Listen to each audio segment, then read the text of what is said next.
팀을 짜가지고 근처 교량이라든가 뭐 여러분이 원하는 교량 가서 한 학기 동안 안전 진단하는 거거든.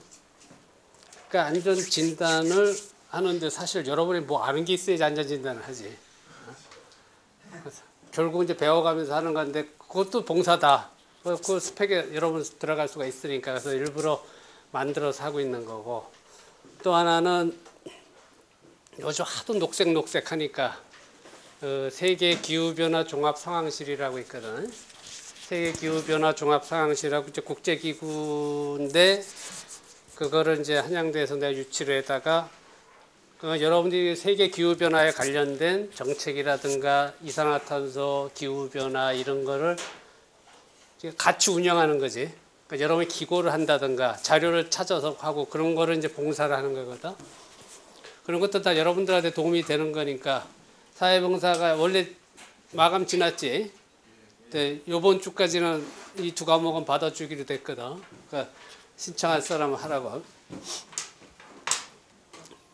또 하나는 여러분들이 앞으로 이제 1년 동안 나랑 철코를 하면서 숙제를 가능하면은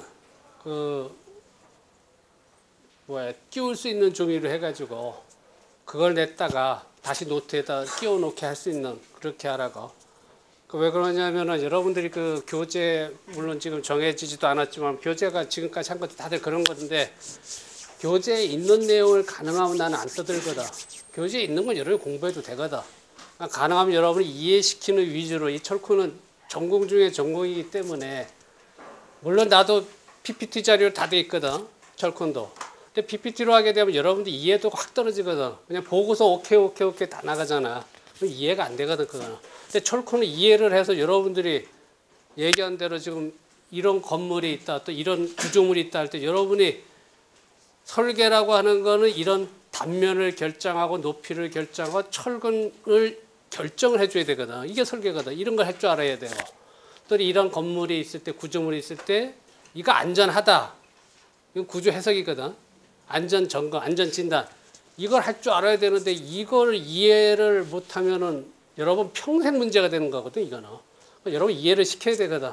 그래서 PT가 있음에도 불구하고 나도 귀찮지만 이 백무지고 쓰면서 설명을 해야 되거든. 근데 책에 있는 많은 내용을 다 쓰면서 할 수가 없거든. 그러니까 책에 있는 거 웬만한 거는 숙제가 여러분이 알아서 정리거든. 알아서 정리하고 정리한 거를 검토해. 근데 열심히 공부하는 사람은 사실 노트에 다 나타나거든, 그지? 그 노트 보면 다 아는 거거든. 그래서 노트 정리를 잘 하고 노트 검사도 유치하지만 있거든. 왜? 공부한 거를 검토하기 위해서거든. 응? 그러니까 이제 숙제가 그런 식으로 하니까 가능하면은 끼울 수 있는 종이로 해서 그렇게 하라고. 응? 그리고 또 많은 자료가 인터넷상에 다 있으니까 그 인터넷상에 자료를 다 모아서 자주가 여러분들이 결국 졸업 후에 5년 후에 얘기한 대로 다 여기 지금 65명 되는데 다 기술사가 돼야 되거든. 기술사 시험 볼 때 이 노트가 철코는 여러분이 뭘 전공을 뭐 어떤 전문 기술사를 따더라도 공통 과목에 다 들어가 있거든. 다 공부를 해야 되거든. 그러니까 그때 대비해서 여러분이 노트를 만들어 놓는다 생각해서 열심히 해놓자고. 자, 이제 목표는 우리 이번 학기 목표는 아까 얘기한 대로 구조물을 철근 콘크리트 구조물을 해석하고 설계하고 여러분이 단면하고 그리고 이제 공사를 여러분이 이제 주관하는 감독으로서 공사 감독하는 요령이라든가 또 예산을 짠다든가 뭘 해야 될지 물량을 산출하고 견적을 내고 공정표를 작성 이런 걸 할 줄 아는 거를 여러분들 지금 여러분 지금 전혀 모르거든. 아는 사람 여기 아무도 없거든. 근데 이 중에서 65명 중에서 어떤 사람은 잘하는 사람이 생기고 이 중에서도 어떤 사람은 자 콘크리트 분명히 이제 중간고사 기말고사에 설계 문제 나거든. 근데 나른데도 못한다고. 그럼 못하면 어떻게 되는 거야? 사회에 나가서 못하는 거거든. 그지? 그러니까 이 과목은 그럴 수가 없는 과목이기 때문에 여러분들 조금 독하게 해야 되거든, 내가. 조금 그걸 양해하고, 자, 이제 이번 학기를 이제 시작을 해보자고. 자, 일단 여러분 책이 어느 책이건 이제 철근 콘크리트 개념과 정의가 나오니까 일단 철근 콘크리트의 개념 정의부터 들어가죠.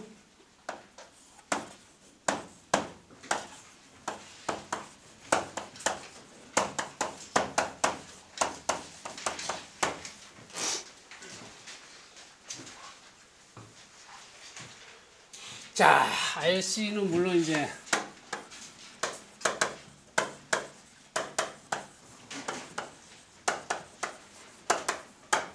이제 리인포스 콘크리트에서 철근 콘크리트라고 우리가 이제 부르는 거고, 얘는 철근 콘크리트가 되고.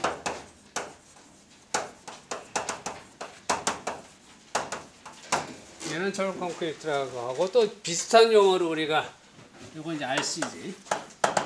자, PC가 있고. 이제 PC 하게 되면 이제 옛날에 다 퍼스널 컴퓨터였었죠. 퍼스널 컴퓨터가 아니라 이제 우리 이쪽에서는 프리스트레스드.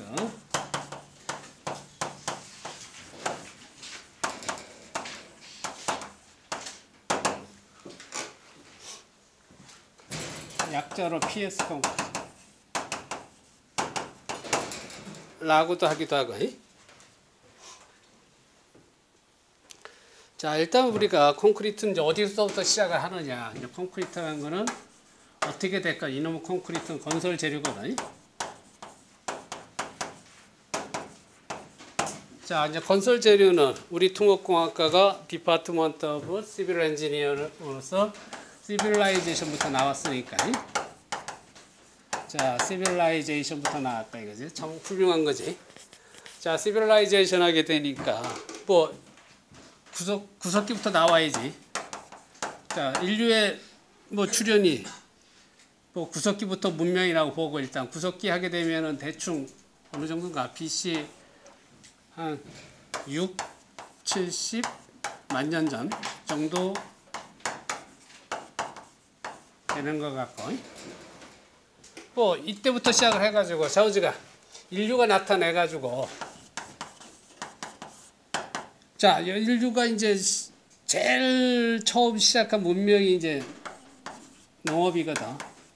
농업하면서 여기서부터 정착을 하게 됐거든. 정착을 하게 되니까 여러분이 알고 있는 4대 문명이 시작된 거지, 그지? 4대 문명 하게 되면은 이제 뭐 청계천, 또 안양천, 뭐 어쩌고 저쩌고 하는 거 아니고, 인더스 문명, 인더스 또 뭐 있지? 황하, 나일강, 메소포타미아 어쩌고 그런 것도 시작됐거든, 그지? 그 얘들이 다 이제 강가에서 시작됐다. 문제는 이거거든, 그지? 강가에서 시작이 돼가지고 그 이유 중에 하나가 뭐 여러분이 알다시피 일단 사람이 사는 데서 가장 중요한 건 상하수도고, 그 다음에 농업용수거든, 그지? 뭐가 농경이 돼야지 시작이 되는 거니까. 자, 그럼 이거가 되는 강가에다가 우리가 이제 집을 짓기 시작한 거지. 집을 짓고 도로를 이제 놓게 되고 뭐 이렇게 되는 거지.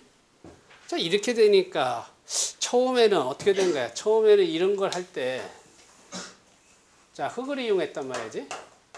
나뭇가지를 이용했지. 자, 이러다가 이 흙 중에서 이상한 놈이 하나 있단 말이야. 뭔가 하얀 흙인데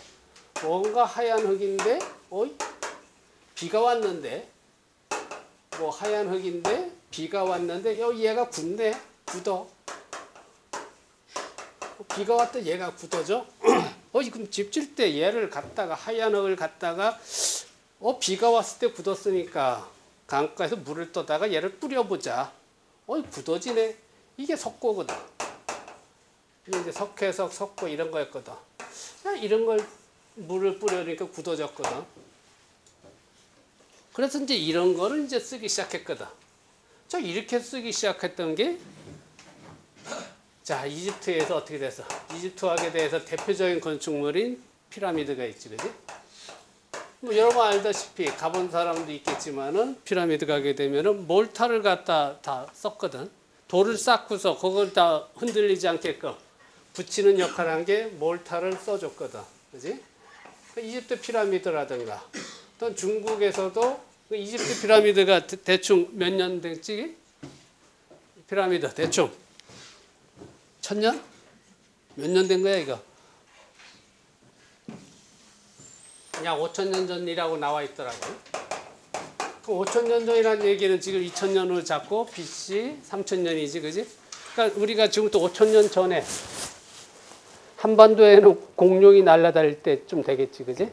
한반도에 공룡이 날아다닐 때 이집트에서는 피라미드에다가 석회석을 가지고 어쩌고 저쩌고 했다라는 게 이제 기록에 남아 있는 거지.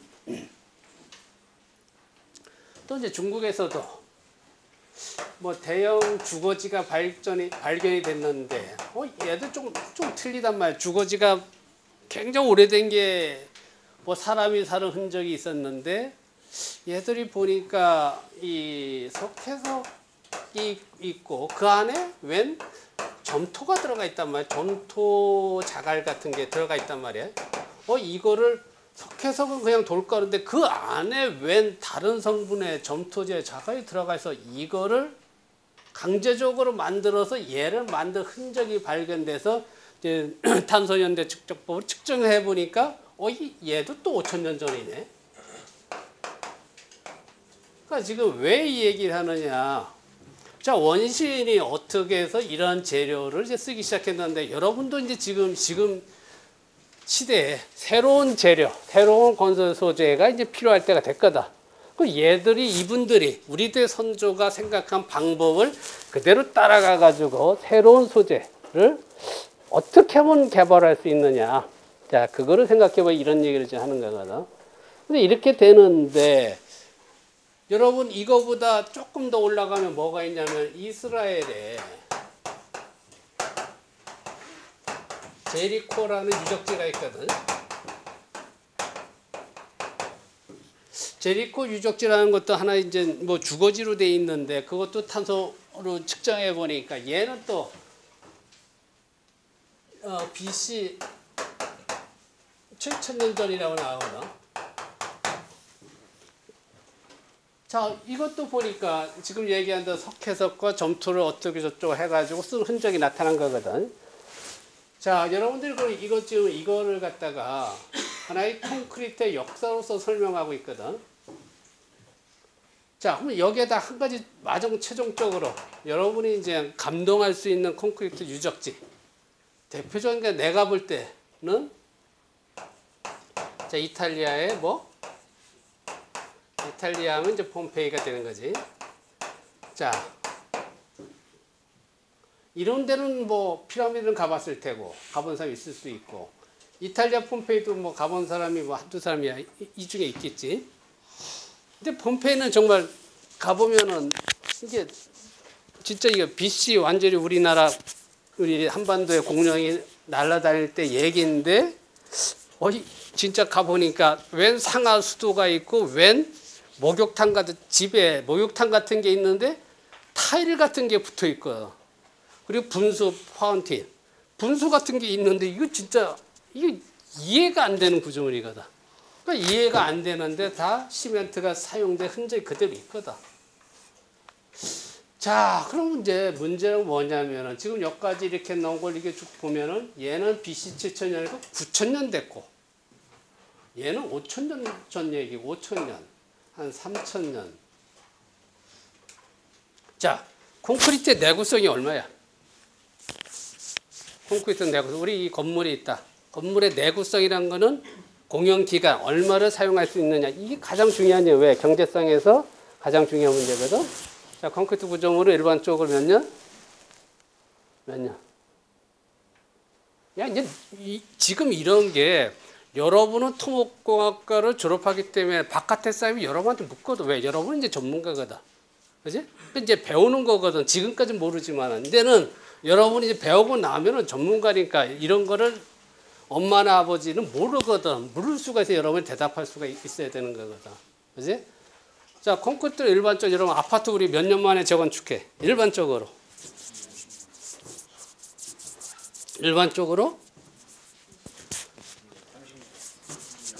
뭐 다들 맞지 뭐 20년부터. 근데 50년까지는 되게 안 가지, 그지? 우리나라 사정이, 그지? 뭐 30년 평균 잡으면 될 거야, 그지? 근데 30년 잡대도 뭐가 문제냐면은 사실 아파트가 그 외벽이 문제가 뭐가 내부에 이런 뭐 배관 시설 이게 문제가 되는 거지, 사실은, 그지? 근데 세법상에서 이제 손해배상 문제에 있어서 세법상에서 콘크리트 구조물의 내구 연한은 60년으로 돼 있거든. 근데 60년으로 돼 있는데 실제 콘크리트 구조물은 영구적인 거거든. 자, 근데 뭐가 문제가 되냐? 왜 이 얘기를 하냐면, 여러분들이 자 우리나라 요즘 일본 방사성 쓰나미 때문에 사고 나고 저렇게 되고, 일본은 다행히 이제 원자력을 안 한다고 하고, 다행히 원자력 시장에서 대한민국이 조금 잘하려고 하는데, 자, 가장 중요한 거는 이제 방사성 폐기물 이거거든요. 그지? 그러니까 여기서 방사성 폐기물 자체는 원자력공학과가 처리할 문제지만은 방사성 폐기물 처리장 건설은 토목이 해야 되거든. 처리장을 원자력공학과에서 하진 않거든. 자, 방사성 폐기물 처리장에서 우리가 고준위일 경우는 몇 년을 견뎌야 되냐면은 10,000년을 견뎌야 되거든. 그리고 중저준위는 한 300에서 500년. 자, 이렇게 봤을 때 아까 얘기한 콘크리트 구조물의 내구년이 몇 년이냐 라고 했을 때, 만약에 지금 여러분들 65명 정도인데, 지금 만약에 우리가 콘크리트를 여러분 비벼라 해놓고 이제 양생을 시켜서 경화시킨 다음에 그거를, 자, 우리가 뭐 바깥에 내비뒀을 때 몇 년 가느냐 모르긴 몰라도 여러분이 한 거 아무리 가도 10년도 못 갈 거야. 그지? 왜 그럴까? 내가 자신하건데 여러분이 한 거 10년 못 갈 거거든. 뭔가 시공에서 재료적 결함과 시공 결함이 있거든. 여러분이 한 건 물 시멘트비도 안 맞고 여러 가지가 안 맞거든. 그럼 그렇게 될 수밖에 없어요. 그런데 제대로 된 콘크리트가 지금 뭐 이런 바깥에, 자, 성동교가 있다, 교량이 있다. 얘들이야 뭐 5, 60년 충분히 가겠지. 5, 60년 충분히 가는데, 지금 우리 방사선, 자, 원자력 발전소가 많으니까 얘들을 콘크리트 건설하는 거거든. 이거는. 그런데 자, 콘크리트가 300년, 500년 가게끔 만들어야 되고, 얘야 할 수 있다 치더라도, 야, 10,000년을 가야 돼. 얘는 10,000년을 가야 되거든. 그 이걸 어떻게 할 것이냐? 10,000년 가는 콘크리트 되느냐? 결론은 된다. 왜?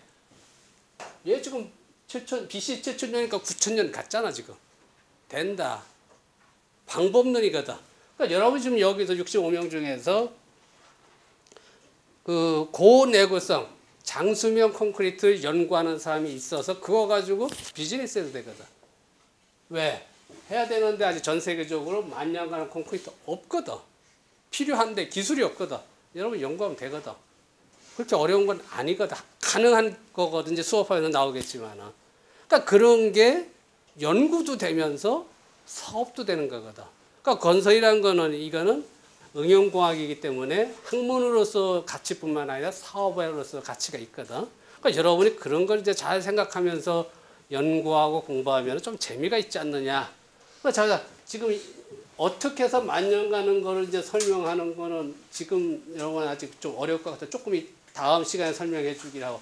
이와 같이 하니까 얘들도 이 정도 가서 있으니까 가능하다. 콘크리트 내구성은 무한대로 할 수가 있다. 기술로서. 그게 장수명 그 고내구성 콘크리트다.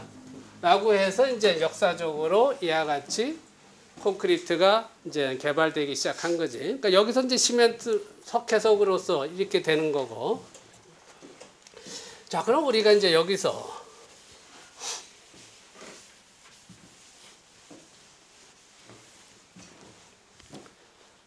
자, 석회석이 이제 제일 중요한 건 석회석이거든. 자, 석회석이 보다시피 전 세계적으로 어디가 많으냐면은 저기 어디야? 유럽 남부 또는 아프리카 북부 이쪽이 좀 많이 있거든. 석회석이. 그러니까 여러분들 그 유럽 여행, 배낭 여행 가면은 물 대신 뭐 먹어? 응? 물 사 먹거나 맥주나 포도주 사 먹거나 가격이 같으니까 뭐하러 물 먹어, 그지? 당연히 맥주나 포도주 사 먹지. 유럽 식당 가면은 물값이나 와인값이나 포도주값, 맥주값 비슷하니까 다들 와인 사 먹거든. 그럼 와인이 왜 그쪽에서 질이 좋으냐? 땅이 석회석이 많거든. 근데 이 석회석이 많은데 아까 얘기한 대로 이놈들에다가 점토를 좀 집어넣거든. 점토를 조금 집어넣고 어쩌고 하니까. 근데 이제 우리가 여러분들이 그 어렸을 때 여러분 어렸을 때 쓰레기장에서 놀아본 기억 있나? 여러분은 그런 세대가 아닌가? 우리는 쓰레기장에서 가끔 놀았거든. 그 쓰레기장 같은 데서 이제 뭐 라면 봉지가 라면이 내가 6학년 때 우리나라 처음 나왔었거든. 라면 봉지 같은 게 이제 쓰레기장에 있을 때 쓰레기장이니까 불을 이제 태워본단 말이야. 그럼 라면 봉지가 비닐 여러분들 지금도 마찬가지인데 제가 불에 타면 어떻게 돼? 다 쪼그라들어서 어떻게 돼? 새카맣게 굳어서 결론은 딱딱해지지, 그지? 자, 그러면 이제 건설 재료로서 가장 중요한 건 뭐야? 강도거든, 그지? 아, 얘가 타니까 뭔가 변했거든 지금. 뭔가 비닐이었다가 타니까 변했는데 석회석 점토 재들이 있다가 산불이 났거든. 이 산불이 난 다음에 가보니까 여기서 이제 화재가 발생해요. 이 산불이 나서 가보니까 뭔가 재료가 변했네. 이게 좀 이제 경화가 좀 단단해졌어요. 여기서 이제 우리 선조들은 깨달았거든. 아, 석회석의 점토가 얘가 화재가 나서 가보니까 뭐 재료가 확 변했거든. 그래서 그거를 뭔지 모르지만 그걸 이제 쓰기 시작한 거야, 이제. 그러니까 석회석의 점토에다가 이제 경화시켜서 현대적으로 넘어와가지고 여기다가 이제 광재도 집어넣고 뭐 석고도 좀 집어넣고 뭐 규조토도 좀 집어넣고 이래 가지고 이거를 분쇄를 시켰지. 분쇄를 시키고 소송시키고. 소송시켰다는 이제 물론 이제 태웠다는 얘기가 되는 거고 분쇄시켰더니 얘가 이제 파우더로 됐지. 그러니까 이 파우더가 이제 시멘트 가루가 되는 거, 시멘트 분말이 됐지.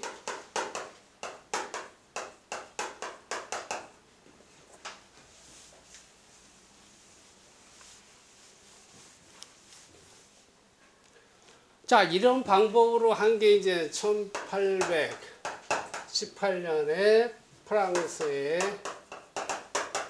피카가 한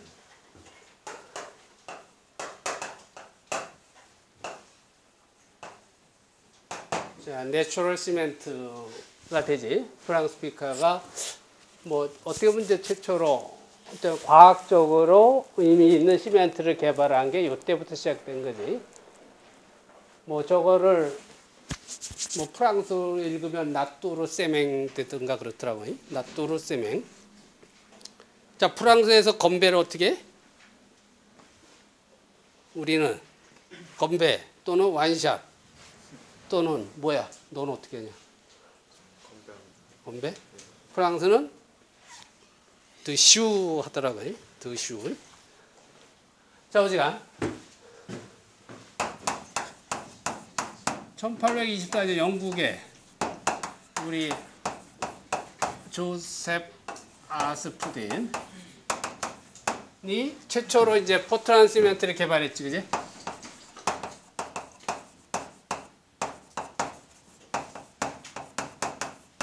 자, 이 사람이 이제 특허권을 다 가지고 있는 거야. 이 사람이 이제 포트란 시멘트, 지금 시멘트의 원조인 이 포트란 시멘트를 지금 방법에 의해서 얘들 재료를 섞어서 소성시켜서 분쇄를 해서 그걸 가지고 물에 혼합해서 사용하자. 그걸 포트란 시멘트라고 해서 최초로 제가 전 세계 특허를 조셉 아스푸딘이 냈거든. 그때부터 이제 사용되기 시작한 거지. 그러니까 이때는 얘 특허 내놓고 이 공장은 이 벽 높이가 한 5m 정도 쌓아놓고 아무도 못 보겠고, 왜? 특허니까 기술 유출되면 뭐 그러니까 그 정도로 이제 뭐 했던 기술 중에 하나였었거든. 자, 그럼 석회석이 이렇게 돼서 이제 시멘트 분말이 됐고, 시멘트 분말이 이제 역사적으로 이제 사용되기 시작한 거지만 우리나라에서는 뭐 영국에서도 1824년인데 우리나라에서는 1899년에 경인전철이 시작됐거든. 자, 경인전철이 1899년에 완공됐는데, 완공됐다는 얘기는 침목이라든가 이건 다 콘크리트거든. 그러니까 이전에 한 90년대 중반에 우리나라에 시멘트가 들어왔다는 것을 알 수가 있는 얘기지. 이래서 1919년에 최초의 시멘트 공장이 생겼고, 최초 시멘트 공장은 우리나라에 1919년부터 이제 들어오기 시작한 거지.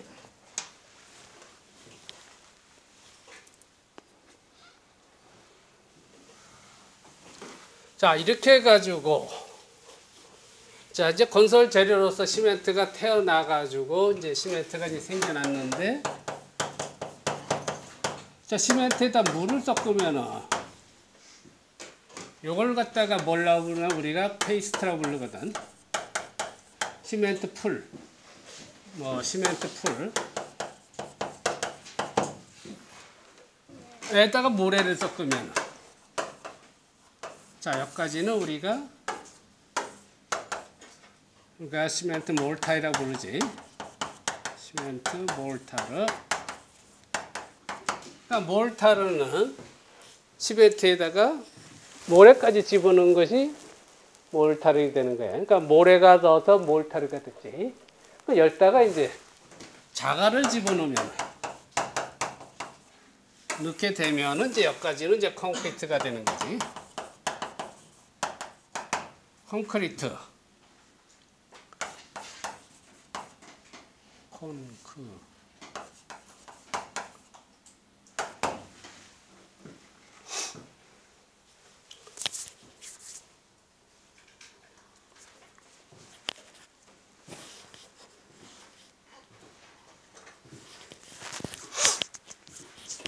자, 그럼 모래하고 자갈은 어떻게 구별해야 돼?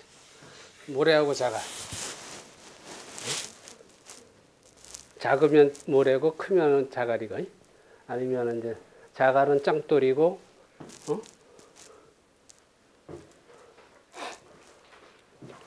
2학년 때 건설 재료 안 든 사람 손 들어봐.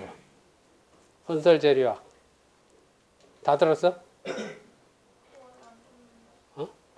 건설 재료학 안 든 사람 안 들었어? 건설 재료학 들은 사람 손 들어봐. 들어. 뭘. 건설 재료학 들은 사람 없어? 왜 유재석 교수 뭐 가르치나? 콘크리트. 왜 콘크리트 들은 사람? 그거 다 들어. 그거 나올 거 아니야. 이씨. 자, 모래자갈. 이거는 여러분들 4학년 때 기사시험에 바로 나오는 거거든. 기사시험에 바로 나오는 문제야, 이거는.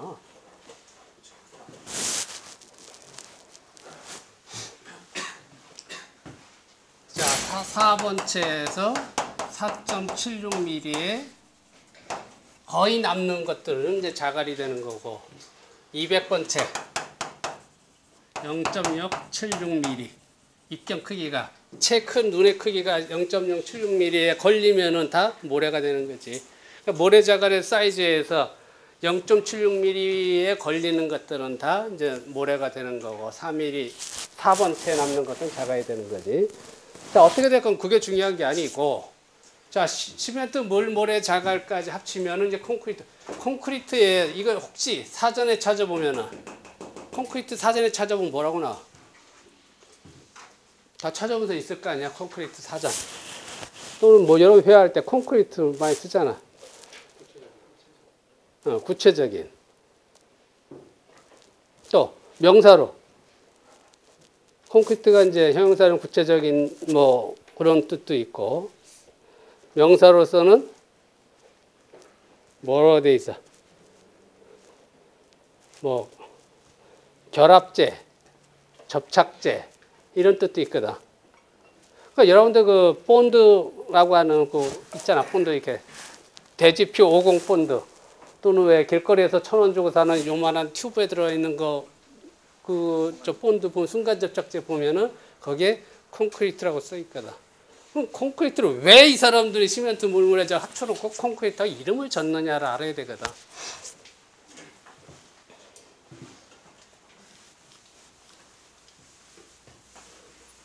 자, 이렇게 해가지고 이거를 콘크리트라고 했는데, 이놈의 콘크리트의 특징이 얘의 특징, 콘크리트의 특징이 어떻게 될까? 압축에 강하다. 굉장히 강하거든. 굉장히 좋거든. 압축 강도가 강하다.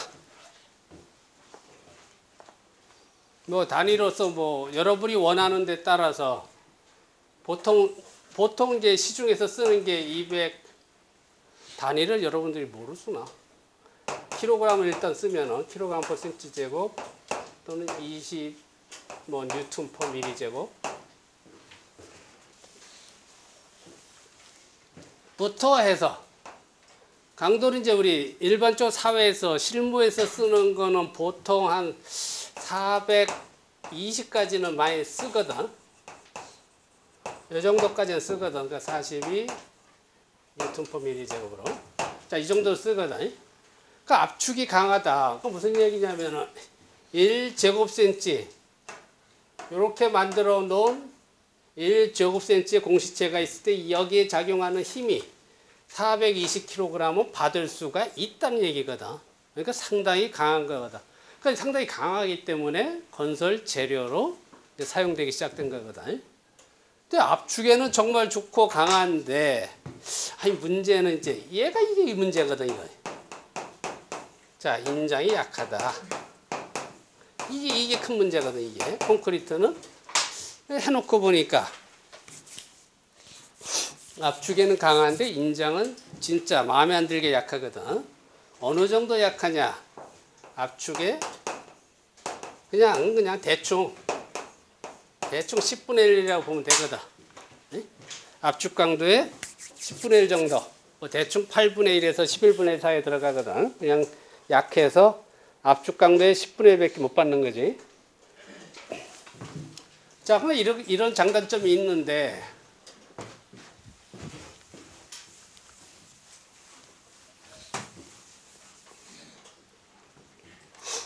자, 이거를 가지고 우리 콘크리트 구조물을 만들었어요, 이제.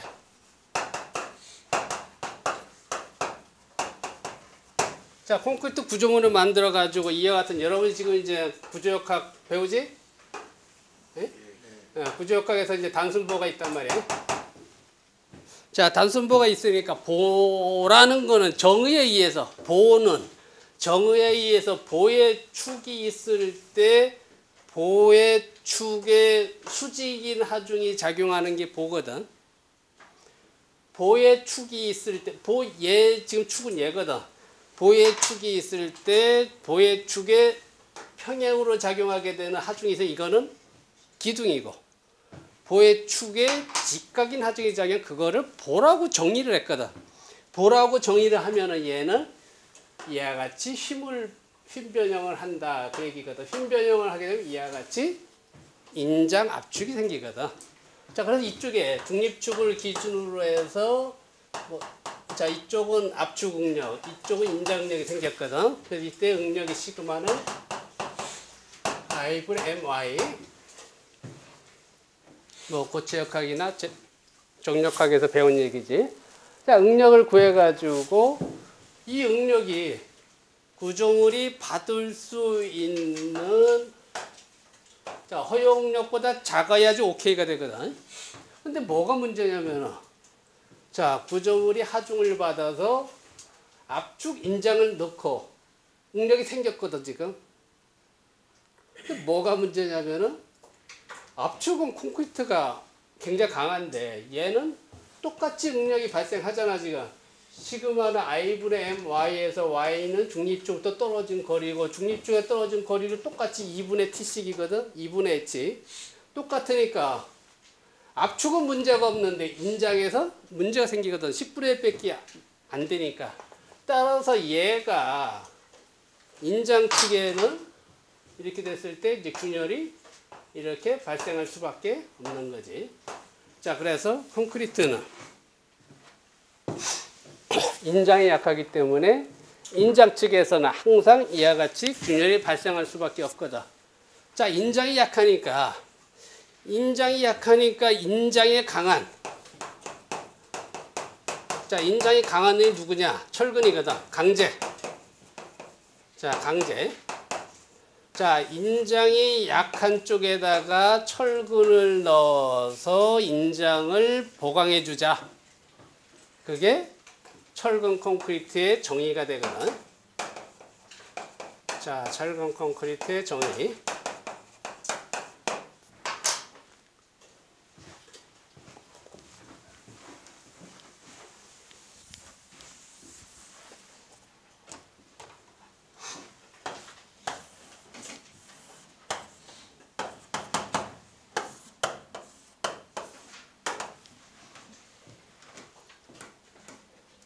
자, 그러니까 이제 여기에 만약 하중에 있다면은 철근은 당연히 여기에 쫙 들어가야지 이렇게, 그지? 당연한 거지, 그지? 그 이쪽이 인장층이니까. 반대로 하중에 이렇게 있다. 뭐 토목 구조물 해서 이런 게 생길 수도 있거든. 자, 만약에 하중의 구조물에 따라서 이런 하중이 생겼다. 물론 이렇게 생겼을 때는 지점이 이렇게 되면 안 되겠지, 그지? 지점이 위에 올라가 있어야지, 그거는. 그러니까 자, 어떻게 될까? 뭐 이렇게 놓고 지금 지점을 없애버리고 이쪽에 지점을 놓고 이렇게 놨다. 그러면 당연히 철근은 이제 얘가 철근이 돼야 되는 거지. 또는 자, 여러분들 저 집에 현관이 있는데 현관에 캐노피가 있어가지고 자 이와 같이 자 있거든. 이와 같이 있을 때 자, 철근이 위아래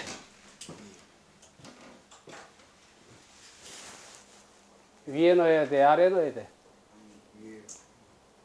그러니까 인장 압축이냐 어디가 인장이냐를 따져야 되는 거지, 그지? 그 얘가 자, 지금 여기서 하중은 자중밖에 없거든, 그지?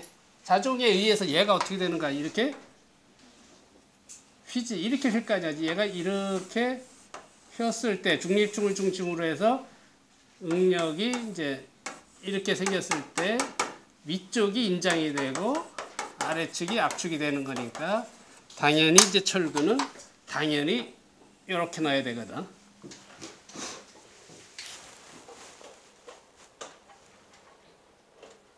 자, 그런데 이제 이렇게 넣으면은 저것이 인장이 되느냐, 인장을 받아주느냐, 문제는 못 받거든. 이렇게 놓으면 이제 이거 철근은 느나만 하거든. 얘는 인장을 못 받거든.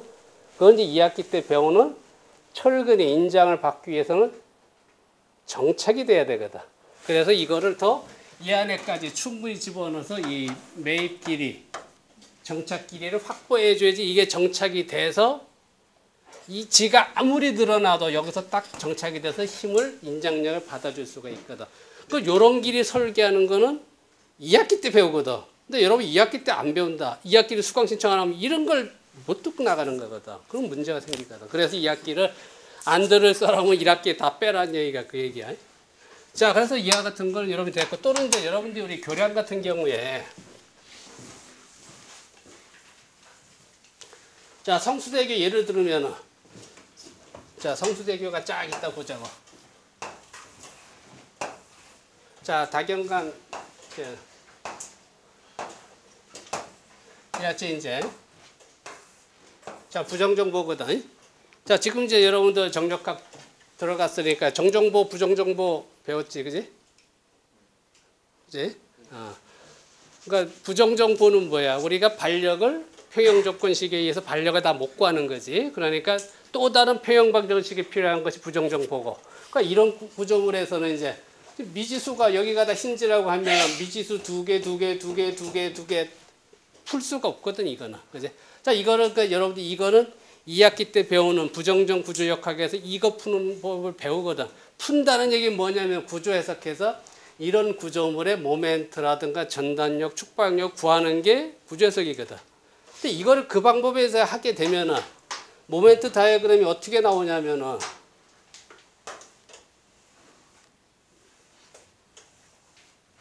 자, 이런 식으로 나오거든. 이게 마이너스 모멘트 플러스 마이너스 플러스 뭐 이렇게 나오거든. 자, 그래서 철근은 어떻게 집어넣어줘야 되냐면은 플러스 구간은 자, 플러스 모멘트라는 얘기는 보가 이렇게 휘는 거거든. 그러니까 플러스 모멘트 구간에서는 철근이 아래에 이렇게 들어가고 마이너스 모멘트 구간에서는 보가 이렇게 휘기 때문에 철근이 이렇게 위쪽에 들어가야 되거든. 자, 이렇게 되니까 철근이 여기는 이쪽에 들어가고 이쪽에 들어가고 이렇게. 자, 철근이 이렇게 들어가지고, 자, 요쪽 우리가 이 지점부라고 하거든. 지점부는 철근이 당연히 위쪽에 이렇게 들어가거든. 실제 구조물이 그러냐? 실제로 이렇거든. 왜? 실제 구조물에서 이 지점부에서는 다 마이너스 모멘트가 걸리거든. 그래서 마이너스 모멘트는 정의에 의해서 이렇게 휘기 때문에 철근을 위쪽에 넣어주게 되거든. 자, 지금 얘기한 거 뭐냐면 철근은 반드시 인장 측에 들어간다. 왜? 콘크리트가 인장에 약하기 때문에 약한 인장 측을 철근을 통해서, 그러니까 인장력은 철근이 받아주는 거지, 압축력은 콘크리트가 받아주고, 이해해서 콘크리트와 철근의 복합 재료, 그것이 이제 철근 콘크리트가 되는 거지. 자, 그래서 이제 철근 콘크리트는 여러분들이 정의가 된 거야. 자, 콘크리트는 압축이 강하고 인장이 약한데, 인장이 약한 측을 인장이 강한 강재, 철근을 써서 보강한 복합 재료를 철근 콘크리트라고 정의한다. 그게 철근 콘크리트의 정의가 되는 거거든. 자, 이렇게 할 때 여러분들이 이제 교과서에서 이제 가장 중요하게 여기는 것이 뭐냐라고 했을 때,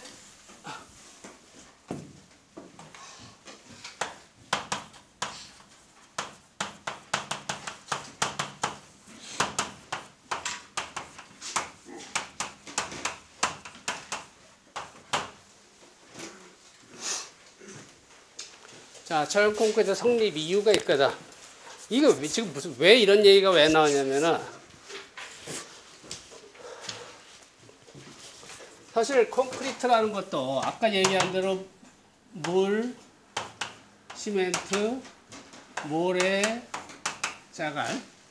자, 물, 시멘트, 모래, 자갈의 이거 서로 다른 재료들이야. 서로 다른 재료들이 모여서 하나의 재료가 되는 거를 복합 재료라고 하거든. 그런데 콘크리트와 스틸이라는 또는 철근이라는 서로 다른 재료가 모여서 된 복합 재료, 이거다. 그것이 이제 우리가 얘기하는 RC가 되는 거지, 그지? 철근 콘크리트가 되는 거지. 그렇기 때문에 얘가 서로 성질이 다르거든. 지금 콘크리트의 성질과 철근의 성질이 서로 다른데, 얘가 어떻게 해서 하나의 복합 재료로서 철근 콘크리트가 되느냐, 가장 중요한 얘기야. 그러니까 여기가 이제 여러분이 철근 콘크리트의 이제 기초가 시작이 되는 거거든. 얘가 어떻게 서로 다른 재료인데 하나의 재료, 철근 콘크리트는 하나의 재료거든요. 하나의 복합 재료에서 성립이 되느냐. 자, 여러분 첫 번째로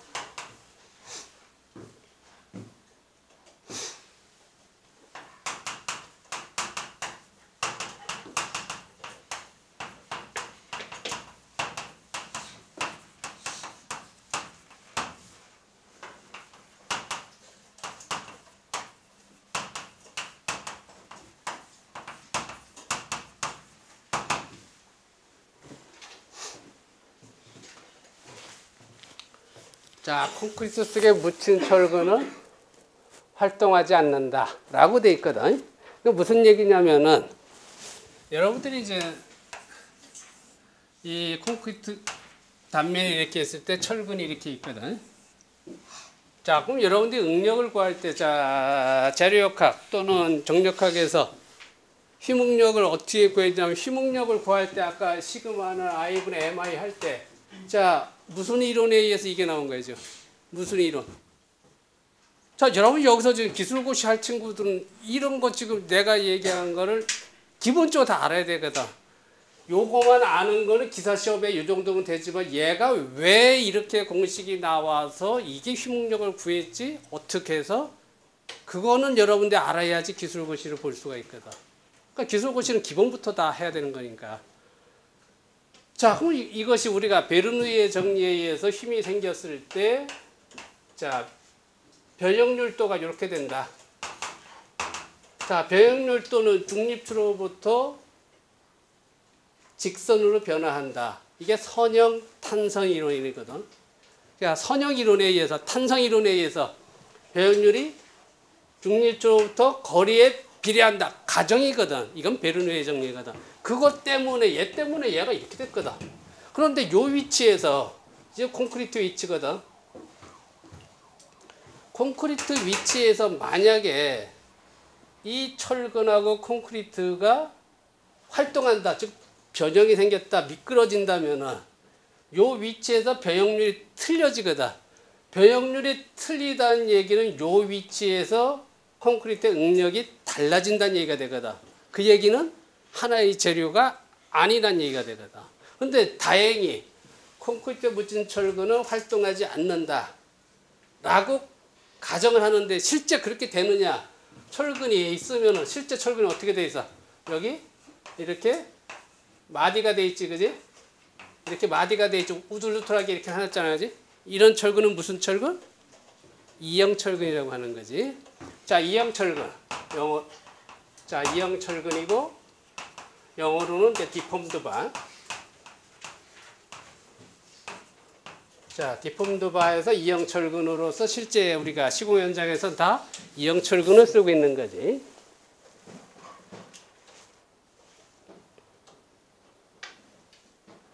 자, 그럼 반대로 이거 우리가 이제 마디 또는 영어로 리브라고, 뭐 갈비니까 리브라고 하기도 하고 우리말로 이음 또는 마디라고 하기도 하고.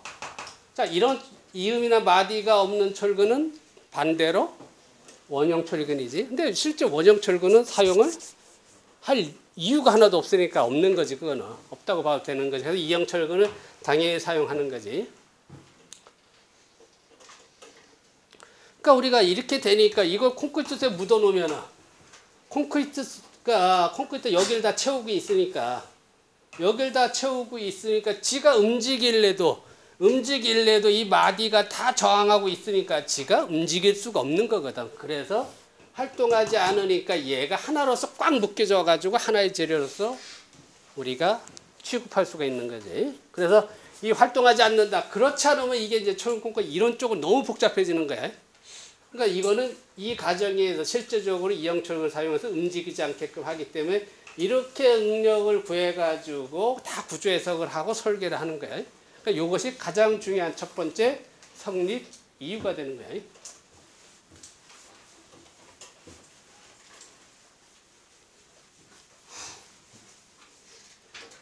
자, 두 번째.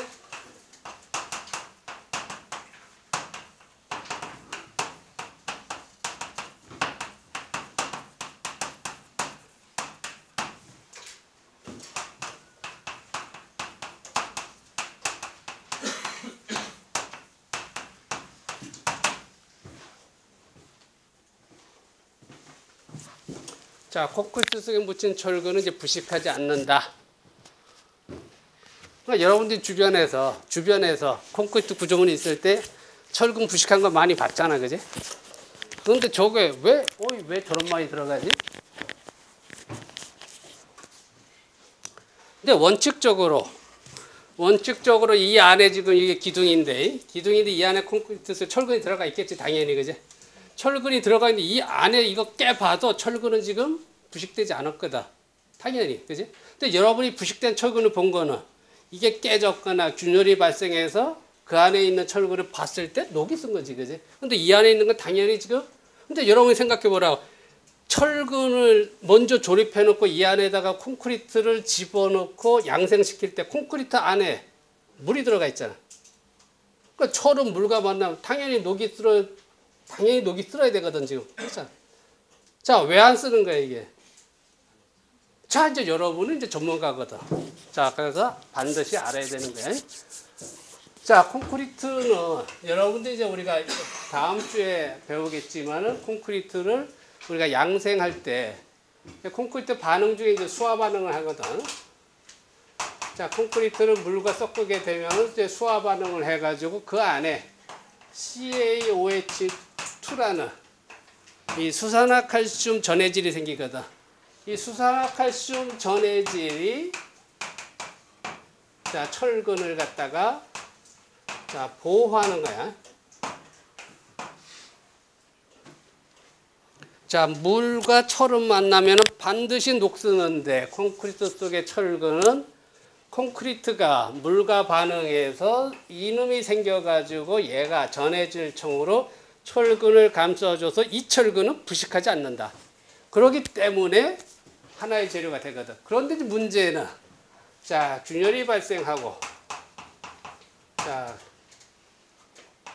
파쇄가 되고 깨졌어요. 뭐 깨진 거 이제 여러분 이제 아까 얘기한 교량 안전진단 사회봉사 하면 이제 깨진 거 많이 보거든. 깨진 데 보면 다 이제 철근 녹슬어 있고. 그러니까 균열이 되고 파쇄가 일어나고 이런 데 다 가보게 되면은 이제 당연히 어떻게 공기 중에 노출됐거든.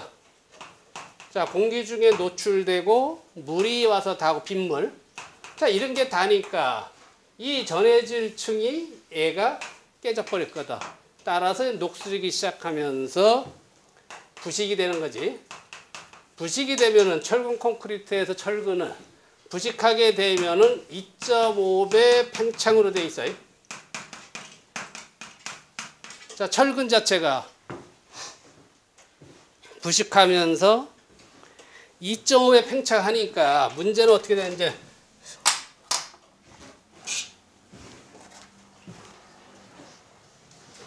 자, 구조물 속에 이와 같이 철근이 있거든.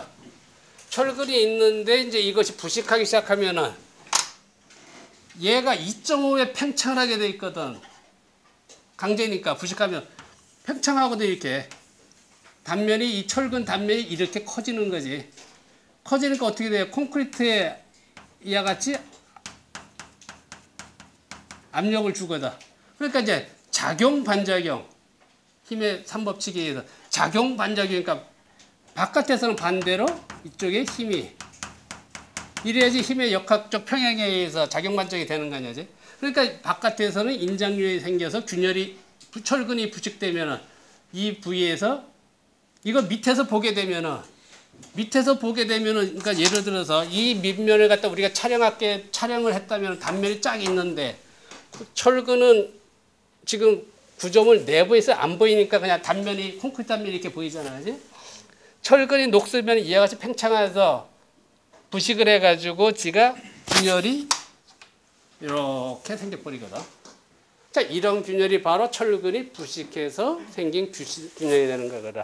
그러니까 우리가 이제 구조물 갔을 때 균열의 종류를 보고 아, 저거는 무슨 균열이라는 것을 알 수가 있는 게 되는 거지. 자, 두 번째 묻힌 철근은 이제 부식하지 않는다고. 세 번째로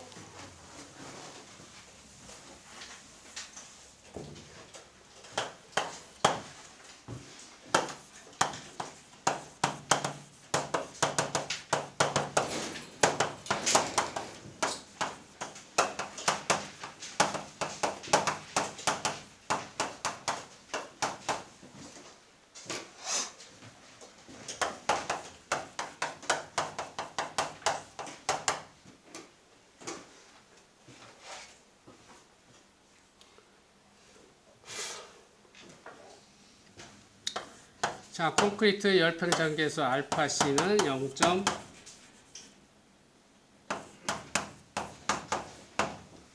자, 철근은 알파 S는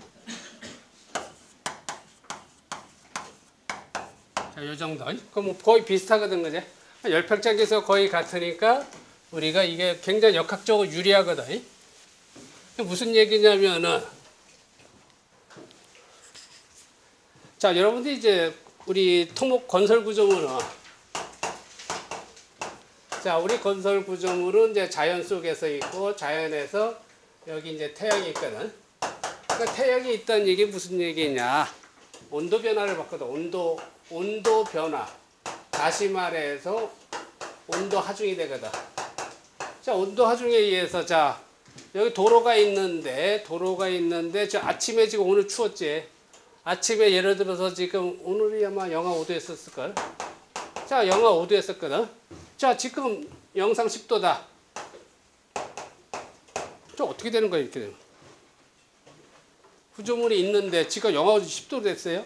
자연 상태에서 뭐 있을 수가 있는 얘기니까. 이렇게 되면 당연히 구조물은 팽창하지, 그지? 자, 팽창하는데 열 팽창 계수가 서로 달라버리면 어떻게 되는 거야? 철근은 그냥 왕창 이렇게 늘어나 버리는 거지. 그러니까 이렇게 되면은 열 팽창 계수 서로 다르면은 이와 같은 문제점에서 철근 콘크리트 구조물이 될 수가 없거든. 근데 철근 콘크리트 구조물이 성립하는 이유가 두 개 열 팽창 계수가 같기 때문에 지가 늘어나면은 콘크리트도 이렇게 늘어나고 철근도 똑같이 이렇게 늘어나는 거지. 그래서 하나의 재료가 된다. 이 얘기거든. 그래서 이제 우리가 철근 콘크리트 성립은 크게 활동하지 않는다. 움직이지 않는다. 배형률이 같다. 그 다음에 부식하지 않는다. 따라서 이제 콘크리트가 우리가 중성화 반응을 통해서 우리가 이와 같이 부식하지 않게끔 해준다. 전해질충을 구성한다. 세 번째 열팽창 계수가 같다. 그럼 여러분이 이제 실제로 토목 건설 구조물에서는 이 온도 아주 굉장히 민감하게 봐야 되거든. 그래서 우리가 일반적으로 델타 L은 알파 델타 T L 해가지고 늘어난 길이 산정할 때 얘가 이제 델타 L만큼 늘어났다 이거야. 델타 L만큼 늘어날 때 이 늘어난 길이는 원래 길이에다가 온도 차에다가 열팽창 계수 곱해주면은 늘어난 길이지. 네? 자, 여기서 자, 이렇게 늘어나면은 실제 늘어나면은 구조물의 인장력 또는 압축력이 생기거든. 늘어났으니까 인장력 또는 압축력이 생기는데 구성 여부에 따라서 인장 압축이 변하거든. 근데 그 인장 압축력은 자, 여기서 배역률 입술로는 L분의 델타 L이 되거든. 배역률을 구해야지. 자, 얘가에다가 그럼 배역률은 여기서 얘가 1로 가니까 알파 델타 T가다. 자, 알파 델타 T 하게 되면은 자, 여러분 우리가 토목 구조물에 있어서는 온도 변화를 20도까지는 시방사에서 보라고 돼 있거든. 20도까지 봤을 때 20도까지 보고 알파 팽창 계수가 이렇게 주어졌거든. 그리고 이게 스트레인 배역률이 주어졌으니까 여기다가 콘크리트의 탄성 계수 얼마 또는 철근의 탄성 계수 얼마 곱해주면 바로 이것이 응력이 돼서 온도 변화로 인한 응력을 구해낸 거거든. 자, 그래서 온도가 지금 이와 같이 자, 15도, 20도 늘어났을 때 인장력 얼마가 발생했다. 여러분 이제 전문가니까 그걸 구할 수가 있어야 되거든. 당연히. 자, 예를 들어 지금 요 바깥에 우리 성동교가 있는데 교량이 있다. 자, 교량이 있으면은 지가 여기 보호가 있거든요. 자, 여기 한낮에 지금 플러스 지금 10도예요. 자, 요 밑은 어떻게 돼? 밑이 더 뜨고 낮아. 온도가 더 낮을까 높을까? 응? 여름과 겨울에 따라 틀리겠지, 그지? 여름과 겨울에 따라서. 자, 지금 겨울이니까 더 만약에 낮다 치자. 만약에 더 낮다 치면은 이 상태에서 어떻게 되는 거예요, 그럼? 중립축을 기준으로 해서 10도니까 얘는 더 늘어날 거고, 그지? 얘는 얘보다 적게 늘어나지. 어떻게 가? 이렇게 휘지. 온도를 받았는데도 구조물에 힘이 생긴 거거든. 그지? 그러니까 이 힘응력에 대해서 당연히 보강을 해줘야 되고 철근으로 다른 온도 철근을 집어넣어주게 되는 거거든. 그러니까 이와 같이 우리 토목구조물은 자연과 싸우는 거기 때문에 온도 같은 하찮은 거라도 다 고려를 해줘야 되는 거야. 실제 설계에 다 고려하거든. 그지? 자, 그러니까 이와 같이 그래서 이제 열팽창 계수가 같다는 게 큰 다행이 되는 거지. 이게 달라버리면 하나의 재료가 아닌데 다행히 같은 거야, 그지? 그래서 이것이 소형 콘크리트 성립 이유가 된다. 자, 그다음에 이제 여러분들이 이제 콘크리트에 대해서 지금 얘기를 했는데 콘크리트에서 이제 가장 중요한 거는 여러분들 그 점토를 우리가 물과 반죽하면 어떻게 돼? 그것도 우리가 흑벽돌 사용한 거잖아, 그지? 자, 그럼 점토를 물에 반죽했을 때하고 시멘트를 물에 반죽했을 때하고 어떤 차이냐? 이게 이제 핵심이거든. 그 차이를 이해하는 게. 그러니까 여러분이 나는 이제 여러분이 지금 봤다시피 이 콘크리트다, 시멘트다. 지금 만 년을 사용했거든. 근데 아직도 진짜 아까 봤다시피 신석기 시대 때 할아버지들이 사용했던 거를 지금도 저걸 사용한다. 나는 근본적으로 마음에 안 드는 거거든. 내가 이거 가르치고 있고 전공자지만은 이건 아니다라고 생각하는 사람이거든. 그런 의미에서 봤을 때 여러분이 자 점토와 물에 섞었을 때 흑벽돌 또는 여러분이 조각 미술 시간에 줘서 만들어 봤거든. 자 그거하고 시멘트를 물에 섞었을 때하고 어떤 차이가 있냐. 결정적인 그 차이를 일단 이해를 해야 되거든.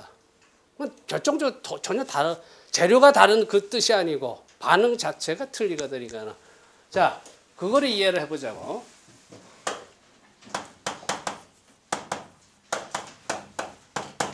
자 점토하고 물 뭐 해서 이거는 이제 경화를 시키는 우리 경화라 그러고 좀 굳어서 이제 경화가 되고. 자 시멘트에다가 자, 물과 섞게 되면은 뭐가 문제냐면은 이게 반응을 하거든. 여기는 반응이 없었거든. 아 시멘트 물이 섞여져 가지고 물이 건조하면서 이제 물이 이제 증발해서 날아가면서 시멘트 점토가 하나가 된 거거든. 물이 증발이거든. 증발했고 여기서 시멘트 물이 반응을 해가지고 문제는 가장 중요한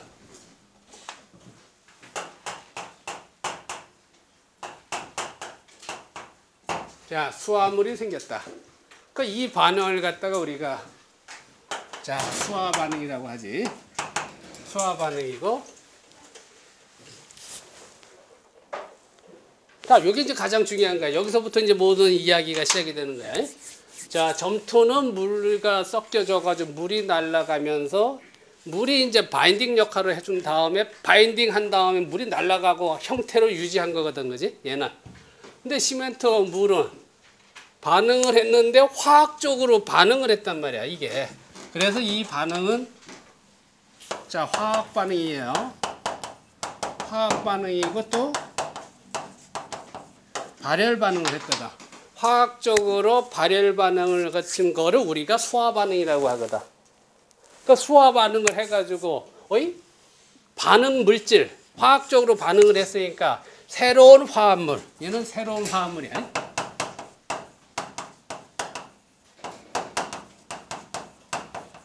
자 새로운 화합물이 생겨났다.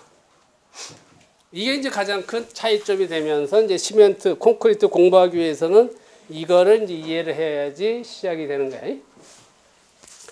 자, 그럼 시멘트는 여러분들이 제조 방법을 보게 되면은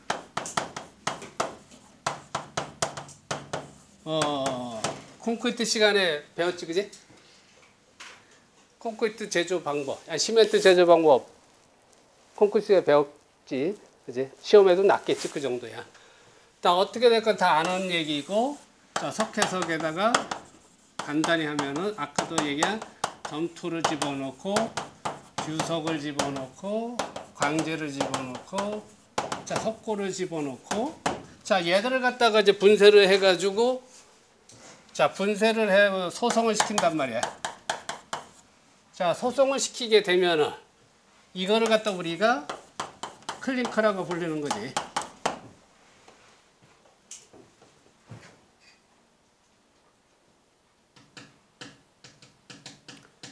자, 근데 이 시멘트의 주요 화학 성분을 보게 되면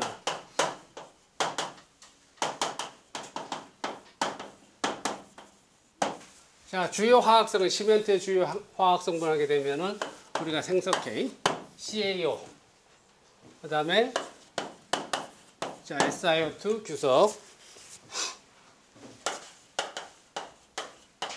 알루미나 자, 요것이 시멘트의 4대 주요 화합물이거든. 자, 시멘트를 구성하는 주요 화학 성분 4가지는 저거야. 자, CaO, 생석K, 그 다음에 SiO2, 규석, Al2O3, Fe2O3. 저거가 4개가 가장 중요한 화학 성분이거든. 그래서 내가 철근 콘크리트가 여러분들하고 학생들한테 저 4가지를 화학약품사에 가서 사와봐라. 4가지를 사와서 저거를 4가지를 섞고 나서 물을 집어넣어서 어떻게 되나 봤거든. 자, 어떻게 됐을까? 저거 시멘트의 주요 4대 화학 성분이거든. 저거를 그대로 화학약품에서 사와서 물을 집어넣거든. 결론은 그걸 깨달아야 되거든. 어? 뭐가 돼?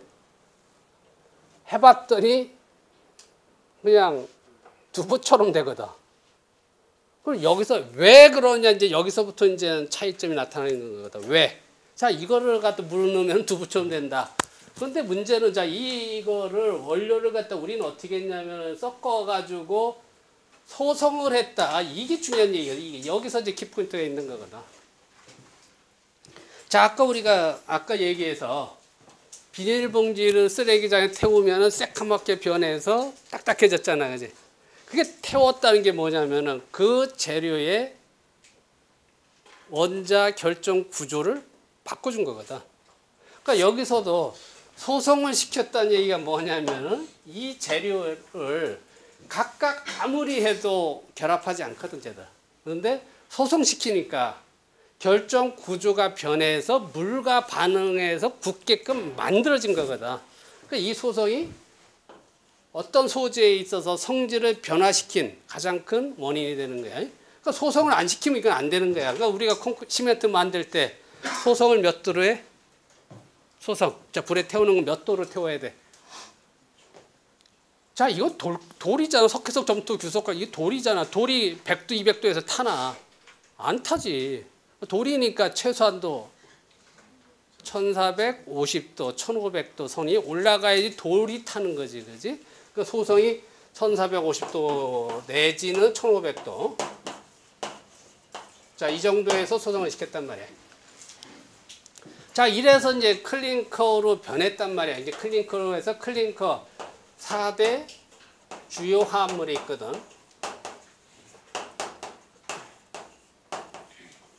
자, 이건 이제 뭐 클링커 화합물이라고 하기도 하고 클링커로 이제 변했거든, 얘가.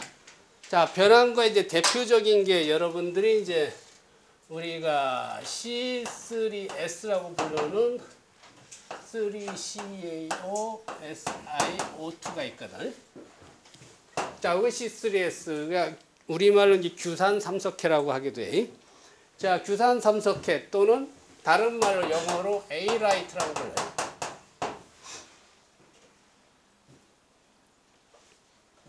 자, 그 다음에 이제 C2S가 있고, 이건 이제 규산 이석회. 규산 이석회에서 2CaO, SiO2, 벨라이트.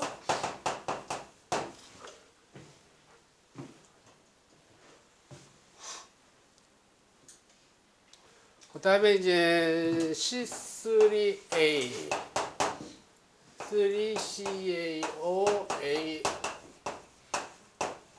Al2O3, 알루미네이트,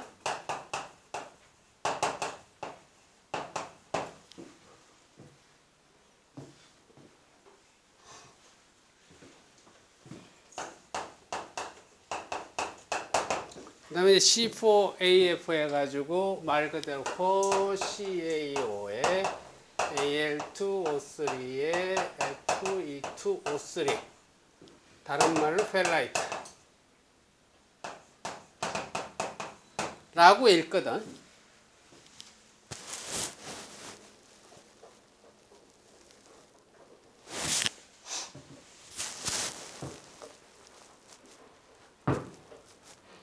자, 이제 이 정도 내용은 이제 기사 정도가 아니고 이 정도 내용은 이제 기술사 정도야. 기술사 정도에서 이 정도 문제가 나오거든. 자, 좌우지가 여러분들 이해를 해야지 콘크리트 이해하기 쉬우니까. 자, 클링커는 지금 봤다시피 얘들을 갖다가 1500도로 태워가지고 새롭게 변해진 화합물이거든.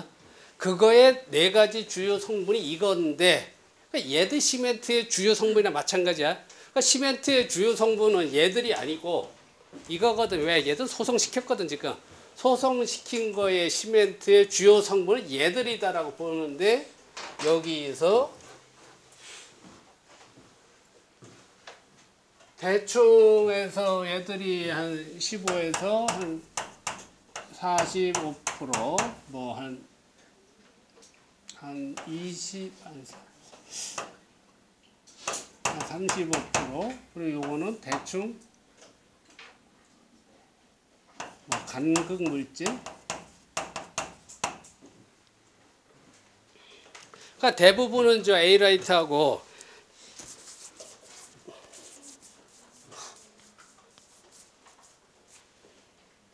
베라이트, 저 규산 삼석계 같은 게 다 차지하는 거지.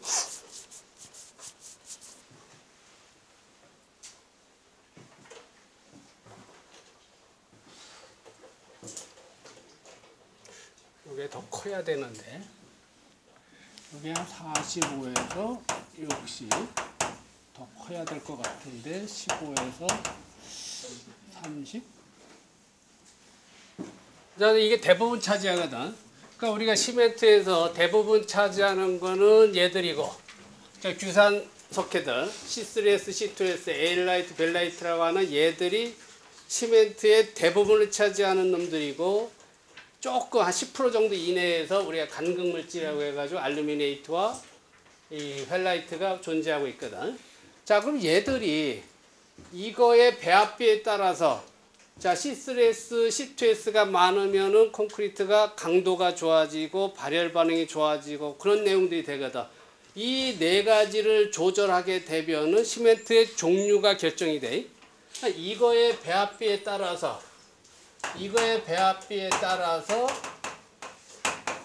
자, 시멘트 종류. 자, 시멘트 종류가 5가지가 결정되거든. 자, 타입 1, 2, 3, 4, 5에서 시멘트에는 5가지 종류가 있거든. 그러니까 여러분 이제 배웠고 다 했던. 자, 보통 시멘트가 되는 거지. 이거는 보통. 자, 보통 시멘트. 자, 중용열 시멘트. 자, 초조강.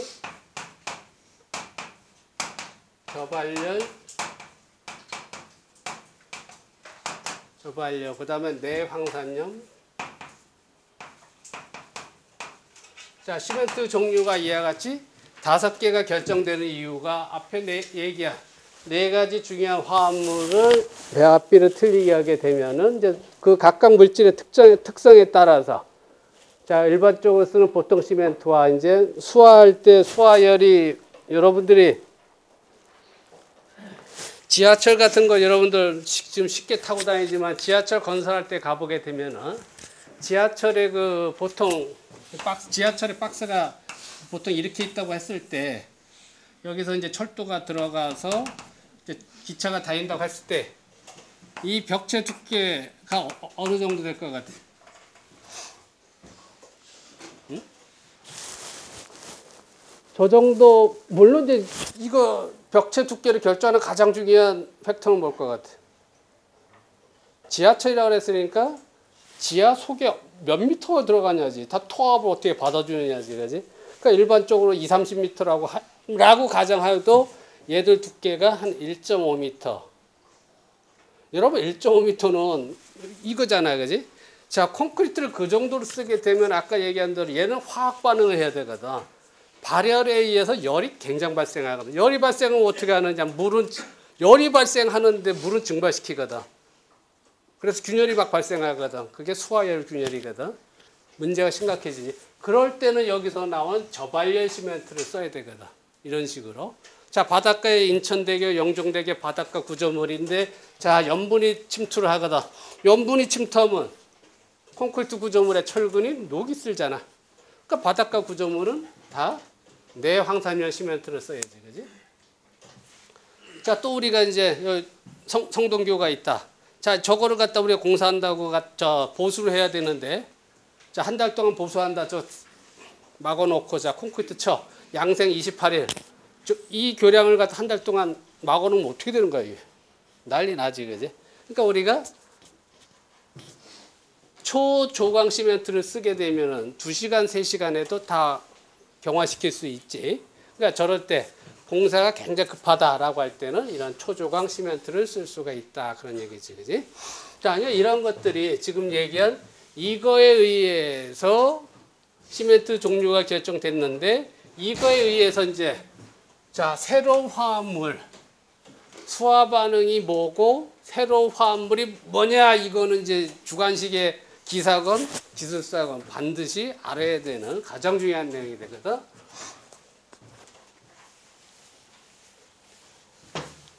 자, 우리가 지금 콘크리트는, 시멘트는 물과 반응해서 지금 수화 반응이라고 했거든.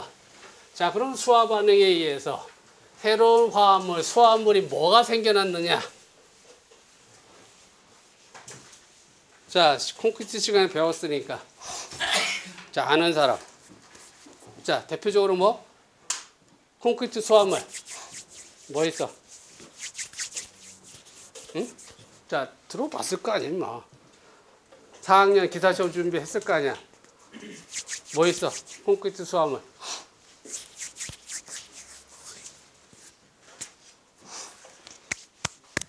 응?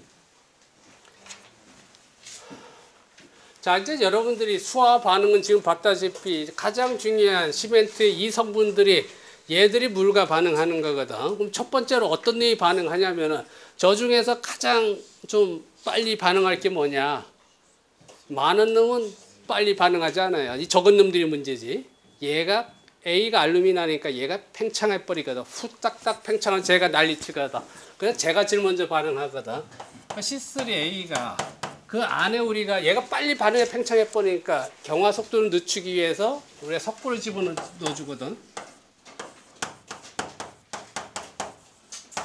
자, 이렇게 넣어줘서 얘들이 반응을 하거든. 석고하고 저 알루미네이트가 먼저 이제 우리가 반응하게 되는 거지. 그래서 이제 3CaO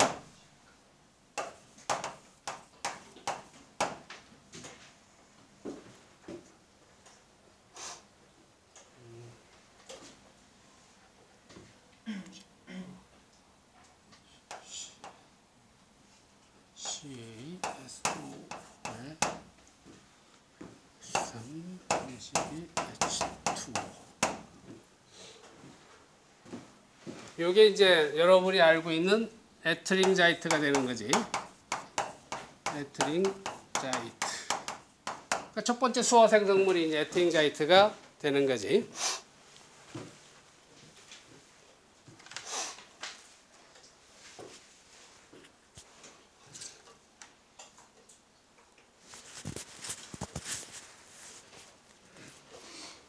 자, 이 에트링자이트가 또 이제 여분의 C3A하고 또 나거든. 자, 또 만나가지고 뭐가 되냐면은 얘가 3CaO에 Al2O3에 내가 이런 걸 외우느라고 머리가 다 하얗게 됐거든. 12에 H2O에. 자, 요것이 뭐냐? 요것이 이제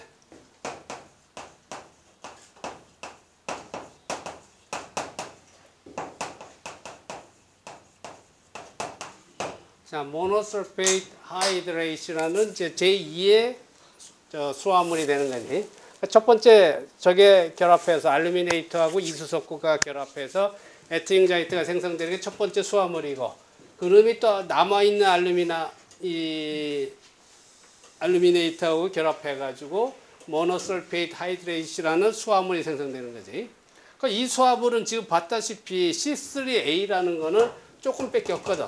근데 얘들이 먼저 반응해서 이와 같은 수화 생성물이 되는데 문제는 얘들이거든. 지금 보다시피 거의 90%까지 차지하거든. 90% 차지하는 이 규산 3석회, 2석회들. 얘들이 이제 어떻게 반응하냐면 이제 지금부터 쟤들이 반응을 해야지, 지가.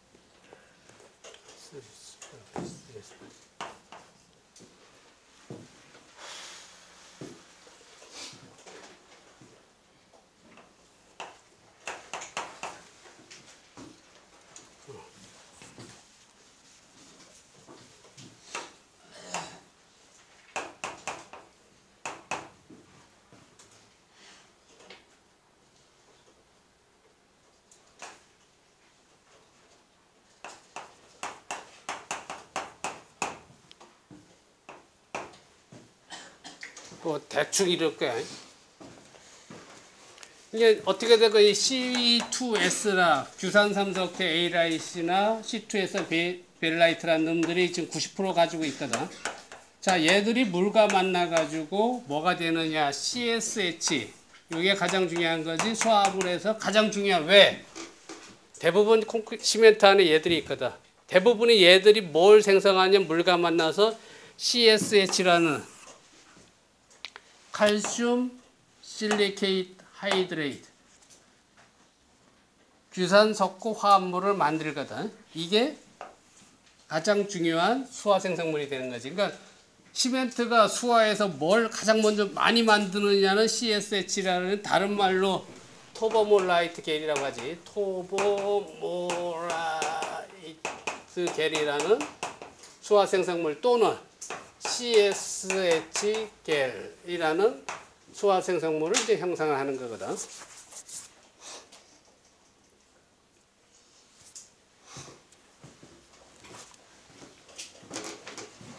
자, 그럼 이와 같이 반응하는 게 수화 반응인데, 이렇게 반응할 때, 이렇게 이제 얘들이 반응할 때, 예를 들어 C3S 같은 경우에,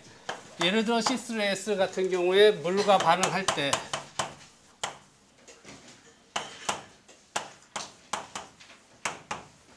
자, 이 규산삼석회 1g당 120칼로리라는 발열을 하거든. 자, 발열을 하니까 이것이 심각한 문제를 발생하거든. 아까 얘기한 대로 발열을 하기 때문에 이게 수화열이 되는 거지. 자, 수화열이 해가지고 여러분들이 이제 실제 현장에 가봐서 콘크리트 칠 때 콘크리트 치고 나서 손을 대본다고. 이제 콘크리트 치고 나면 양생을 하잖아. 그지? 물을 뿌려주고 뭐 별짓 다 이제 살수 양생을 하잖아. 그지? 그러니까 수화열을 이때 보게 되면 수화열이 몇 도까지 올라가느냐. 몇 도? 얘가 내가 측정해 본 바로는 65도까지 올라가는 건 봤거든. 자, 65도 아무것도 아닌 것 같은데 실제적으로 여러분들이 사우나 가서 자, 냉탕, 온탕, 그 다음에 열탕. 열탕이 몇 도야? 열탕이 지가 아무리 높아도 43도, 44도까지도 44도 들어가려면 진짜 브루스를 쳐야지, 그지? 어? 그런데 얘가 65도 실제 되거든. 실제 이렇게 되면 어떻게 되느냐? 아까 얘기한 대로 이제 심각한 균열이 발생하거든. 이럴 때 우리가 수화열 저감 대책.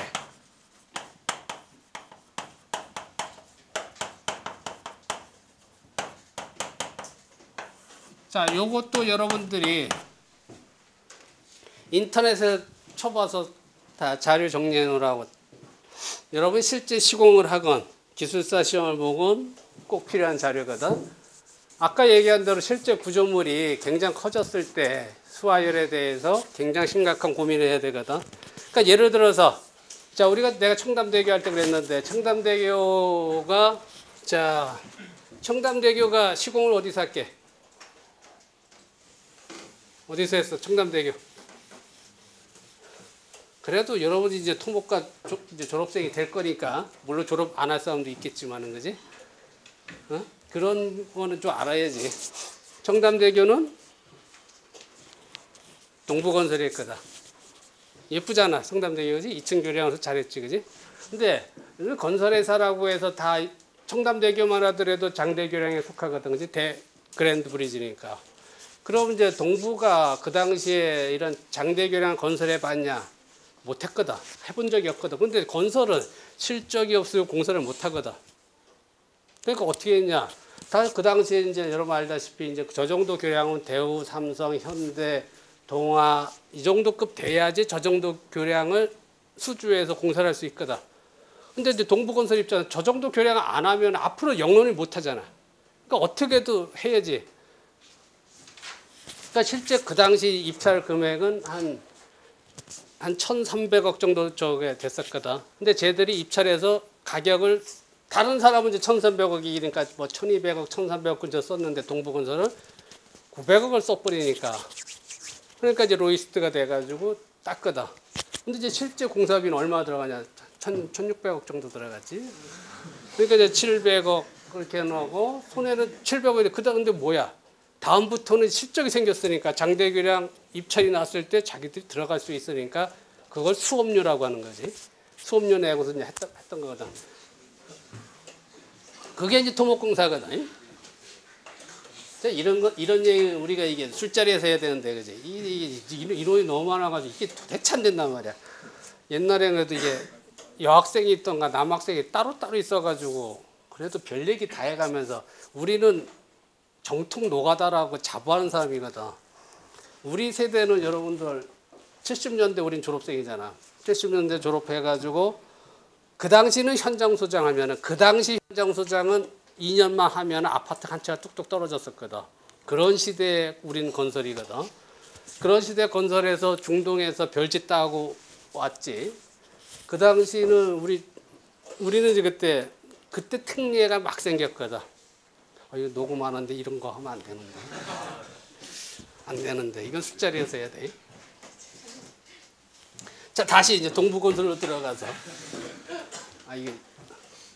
자, 동부건설에서 좌우지간 교각이 저기 한 12개가 이렇게 되는데 이 교각이 이게 좀 크기가 굉장하잖아요. 그지?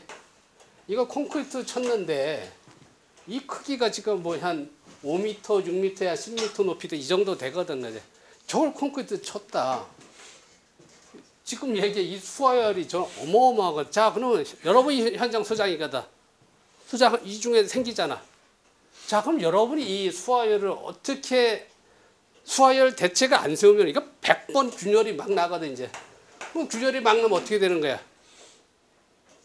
준공검사가 안 나지. 준공검사 안 나면 공사비를 받을 수 없지. 그러면 소장 잘리는 거지. 그러니까 여러분들이 당연히 이제 알아야 되는 거지. 그러니까 이럴 때에도 콘크리트를 갖다가 예를 들어서 10cm씩만 쳐봐. 조금씩. 그럼 이제 조금 쌓였으니까 그거 굳은 다음에 또 예를 들어서 그런 식으로 치면은 문제 없거든. 그런데 공기가 있으니까 그렇게 못하지. 이럴 때는 어떻게 하느냐. 이 안에다 파이프를 이렇게 집어넣거든. 이렇게 파이프를 넣고 이제 한강이니까 물을 집어넣거든. 물을 집어넣어서 찬물이거든. 물을 집어넣어서 온돌 파이프 개념이야. 콘크리트 치면은 온도가 이제 막 올라갈 거 아니야. 안에 이제 파이프가 있어서 얘는 찬물이 들어가니까 어떻게 열을 뺐지. 열을 뺐으니까 온도차가 이 내부 콘크리트하고 외부 콘크리트하고 20도 온도차가 나오면 100% 균열 발생하거든. 20도 차가 이내가 되도록 이건 경험에서 나온 거거든. 실제 그렇고 또 20도 이내가 되는데 얘가 아까 65도인데 얘 안이 45도 이하로 떨어지면은 반드시 좀 100% 균열이거든. 그러니까 이것이 가능하면은 이제 온도를 20도 차로 맞추기 위해서 물의 양과 파이프 간격과 파이프 두께를 결정해 줘야 되거든. 그거를 이런 공법을 파이프 쿨링이라고 하나? 파이프 쿨링 공법. 자, 인터넷 검색하면 다 나오는 거거든. 그러니까 여러분이 노트 정리를 그래서 그렇게 하라는 얘기거든. 예? 그래서 딱딱 끼워 놓게 되면 여러분들이 나중에 정말 시공 현장에 갔을 때 감독으로 가건 공무과장으로 가건 또 기술사 할 때 반드시 나거든. 그래서 이제 이거를 지금 이제 우리가 이제 이건 구조 문제 콘크리트인가 이거 수화열 해석을 그 당시 해줬었거든.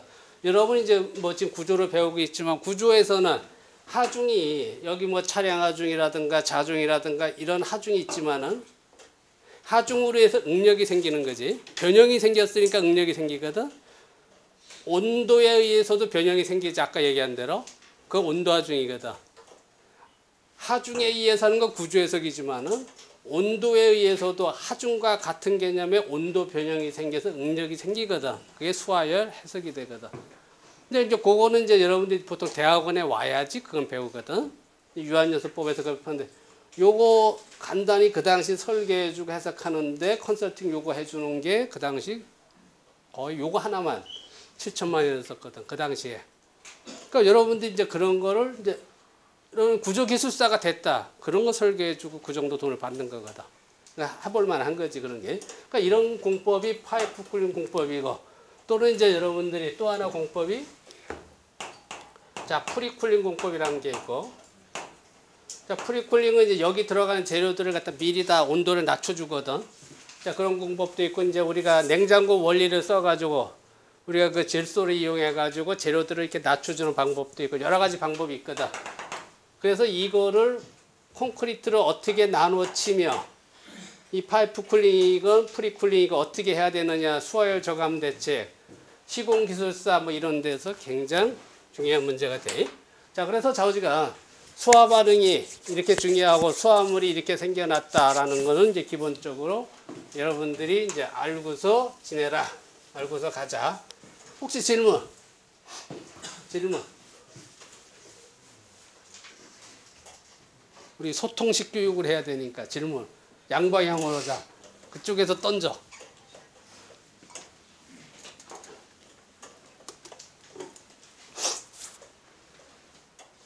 질문 지금까지 한 거 뭐 이해 못할 게 없지 쉬우니까. 단지 조금 요건 지금 이해하고서 조금 여러분 외워야 되는 건 필요하고. 자, 중요한 내용이라 내가 지금 한 거거든. 근데 이런 내용은 지금 책이 없거든. 책이 없는 내용을 수업을 하자 그런 얘기지.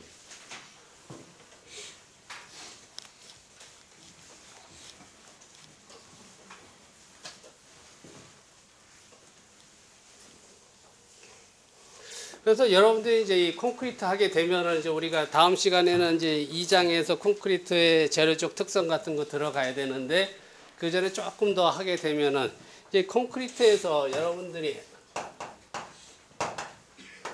문제점. 자, 여러분들 그 실라버스 강의 계획서에 뭐 하게 돼 있나 봐. 뭐라고 돼 있어? 뭐 주제가 뭐야? 실라버스 보면. 어? 뭐라고 돼 있냐? 2주차 뭐 돼?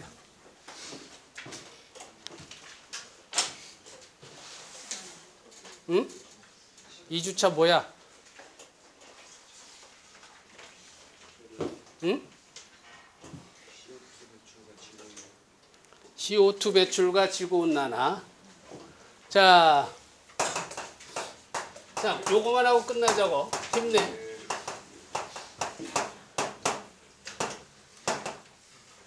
자, 여러분도 이제 잘 생각해 보자고. 내가 이제 여러분들하고 한양대학교 와서 철 콘크리트 강의한 게 88년도부터 했거든. 88년도부터 강의를 했는데 97년인가 1997년도가 어떤 문제가 발생했냐면은 뭔지 몰라도 뭐 교통협약 교통협약에 의해서 뭐 CDM 탄소 배출 어쩌고 나왔어 그때 그지? 왜 이래가지고 교통협약에 의해서 2008년도 2005년도인가 그래서 2013년인가 12년까지인가 탄소 배출권은 어쩌고 저쩌고 해서 탄소를 줄여야 된다 라고 하는 게 발표가 됐거든. 그게 이제 97년도 얘기거든. 내가 콘크리트 전공자인데 CO2가 뭐라고 떠들더라고. CO2가 어떻다고 떠들대. 그런데 아까 얘기한 대로 시멘트를 만들려면은 소송을 시켰단 말이야. 자, 소송시킨다는 얘기는 자 중요. 유연탄, 무연탄, 그지? 자, 이 화석연료 잔뜩 써야 되거든. 이 소송시키는 게 뜨끔하더라고. 얘들이 이러는데 내가 저 시멘트를 쓰는데, 야, 소송을 시키는데 이거 많이 쓰는데 고민이 되더라고. 그래서 이거 시멘트 좀 마음에 안 들어. 첫 번째 소송. 중요 이거로 인해서, 자, 여기서 CO2, 얘들 사용 화석연료니까. 자, 화석연료. 문제가 되네. 자, 두 번째. 자, 석회석. 석회석이 CaCO3거든. 자, 얘를 소송하게 되면은, 결국, 지금 이 콘크리트, 시멘트에서 가장 많이 들어가는 건 석회석이지. 석회석하고 점토하고 약 4대 1이거든. 거의 80%가 석회석이거든. 이제 석회석이 자, 잘 봐, 잘 봐, 잘 봐. 소송을 하면은 얘가 뭐가 되냐면은 CaO 플러스 CO2 원래 CO2가 또 발생하네. 여기서는 이제 얘를 사용했으니까 화석연료를 사용했으니까 CO2 가스가 발생했고 석회석을 소성시키니까 CaU가 돼서 아까 봤다시피 C3S, C2S 시멘트에서 가장 중요한 A라이트, 벨라이트가 C가 얘였거든. 얘가 만들어지면서 CO2가 너무 많이 발생하는 거야 지금. 그런데 이제 세 번째로 석회석이 지금 대한민국 어디서 지금 우리가 최고로 해야 돼? 석회석은 다 백두대간이건 우리나라는. 근데 다른 나라도 마찬가지야. 다 산속에서 캐와야 되거든. 그러니까 환경 산림 파괴가 되면서 또 문제가 되는 거지. 환경 산림 파괴. 자, 석회석 채취, 석회석. 자, 생산하기 위해서 채굴이지, 그지? 석회석을 채굴하기 위해서 쟤들이 환경 파괴, 산림 파괴가 되면서 또 CO2가 또 문제가 되네. 별로 이제 마음에 별로 들지가 않지, 얘들은 지금. 자, 이런 문제에다가 네 번째.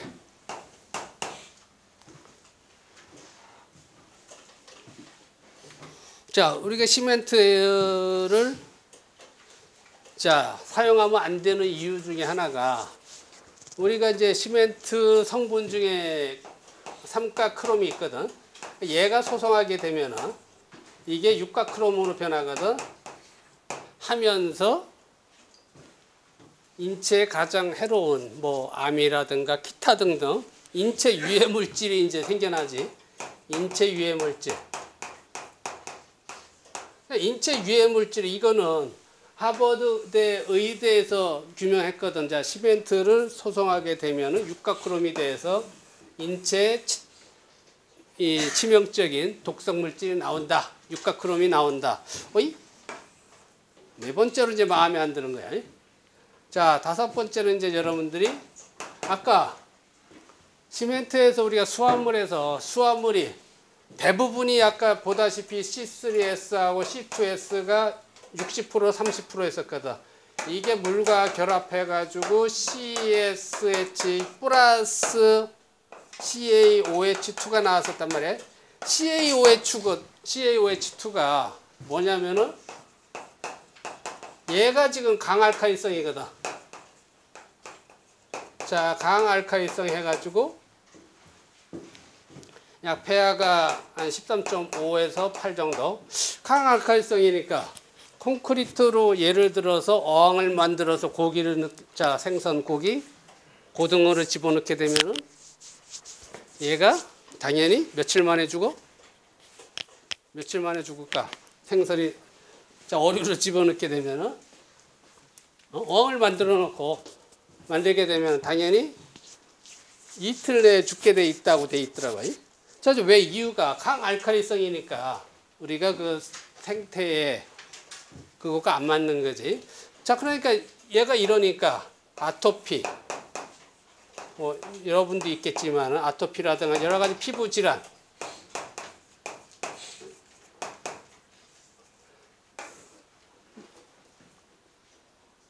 자, 이제 이거 이제 생태학적으로, 생태 환경적으로 아까 얘기한 콘크리트의 CO2 배출과 지구온난화의 문제점에 5가지. 이거 생태적이고 이제 재료적으로는 6번째.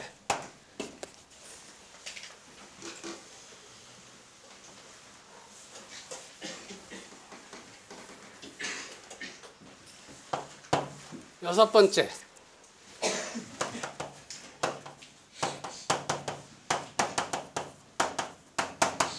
자, 재료적 결합. 얘는 시멘트는 물과 결합해야 되니까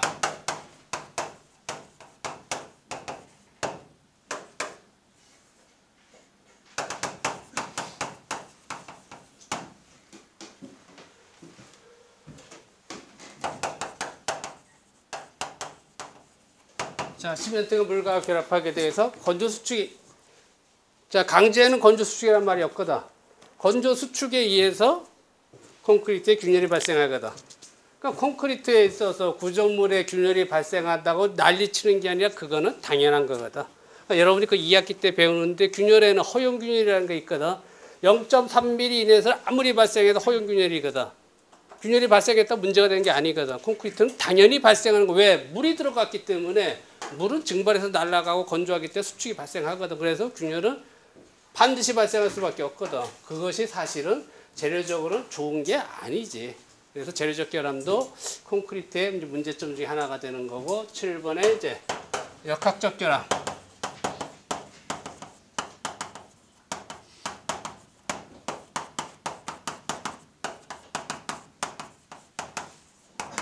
자, 인장이 약하다. 이게 지금 마음에 안 드는 거지. 아까도 얘기했다시피. 그러니까 인장이 약하니까 구조물을 만들어 놨을 때 균열이 발생할 수밖에 없는 거지. 자, 이와 같은 7가지 이유가 내가 생각하는, 내가 그동안 정리한 콘크리트 사용하면 안 되는 이유거든. 그러니까 여러분들이 지금 이제 뭐, 예를 들어 4대강 하면서 여러 가지 블록 같은 걸 할 때 콘크리트를 썼다. 당연히 이런 거에서 문제지. 우선 환경적으로. 그지? 그러니까 최근에 만드는 4대강에 들어간 블록 같은 경우는 이거를 해결한 그러니까 물을 갖다가 정화시키는 재료를 집어넣어준 그런 블록을 쓰면 되는 거거든. 자, 그런 것도 있거든. 그런 거가 있고. 자, 그런 식으로 이런 문제점이 있다는 거 알고서 여러분 대책을 내놔야 되거든. 근데 자, 이와 같이 해서 지금 봤다시피 여러분들이 강조해서 이번 시에 꼭 알아야 될 거는, 자, 콘크리트 CO2 배출. 얼만큼 되는, 우리나라 시멘트 생산량 얼마? 우리나라 시멘트 생산량이 약 5,700만 톤 근처거든. 세계 4위 시멘트 생산 국가거든. 그러니까 이 작은 나라가 뭐 4위 차지한다. 상당한 거거든, 사실은. 그러니까 5,600만 톤 생산하는데, 그 정도 생산하는데, 자, 콘크리트에서 CO2가 어느 정도 발생하느냐?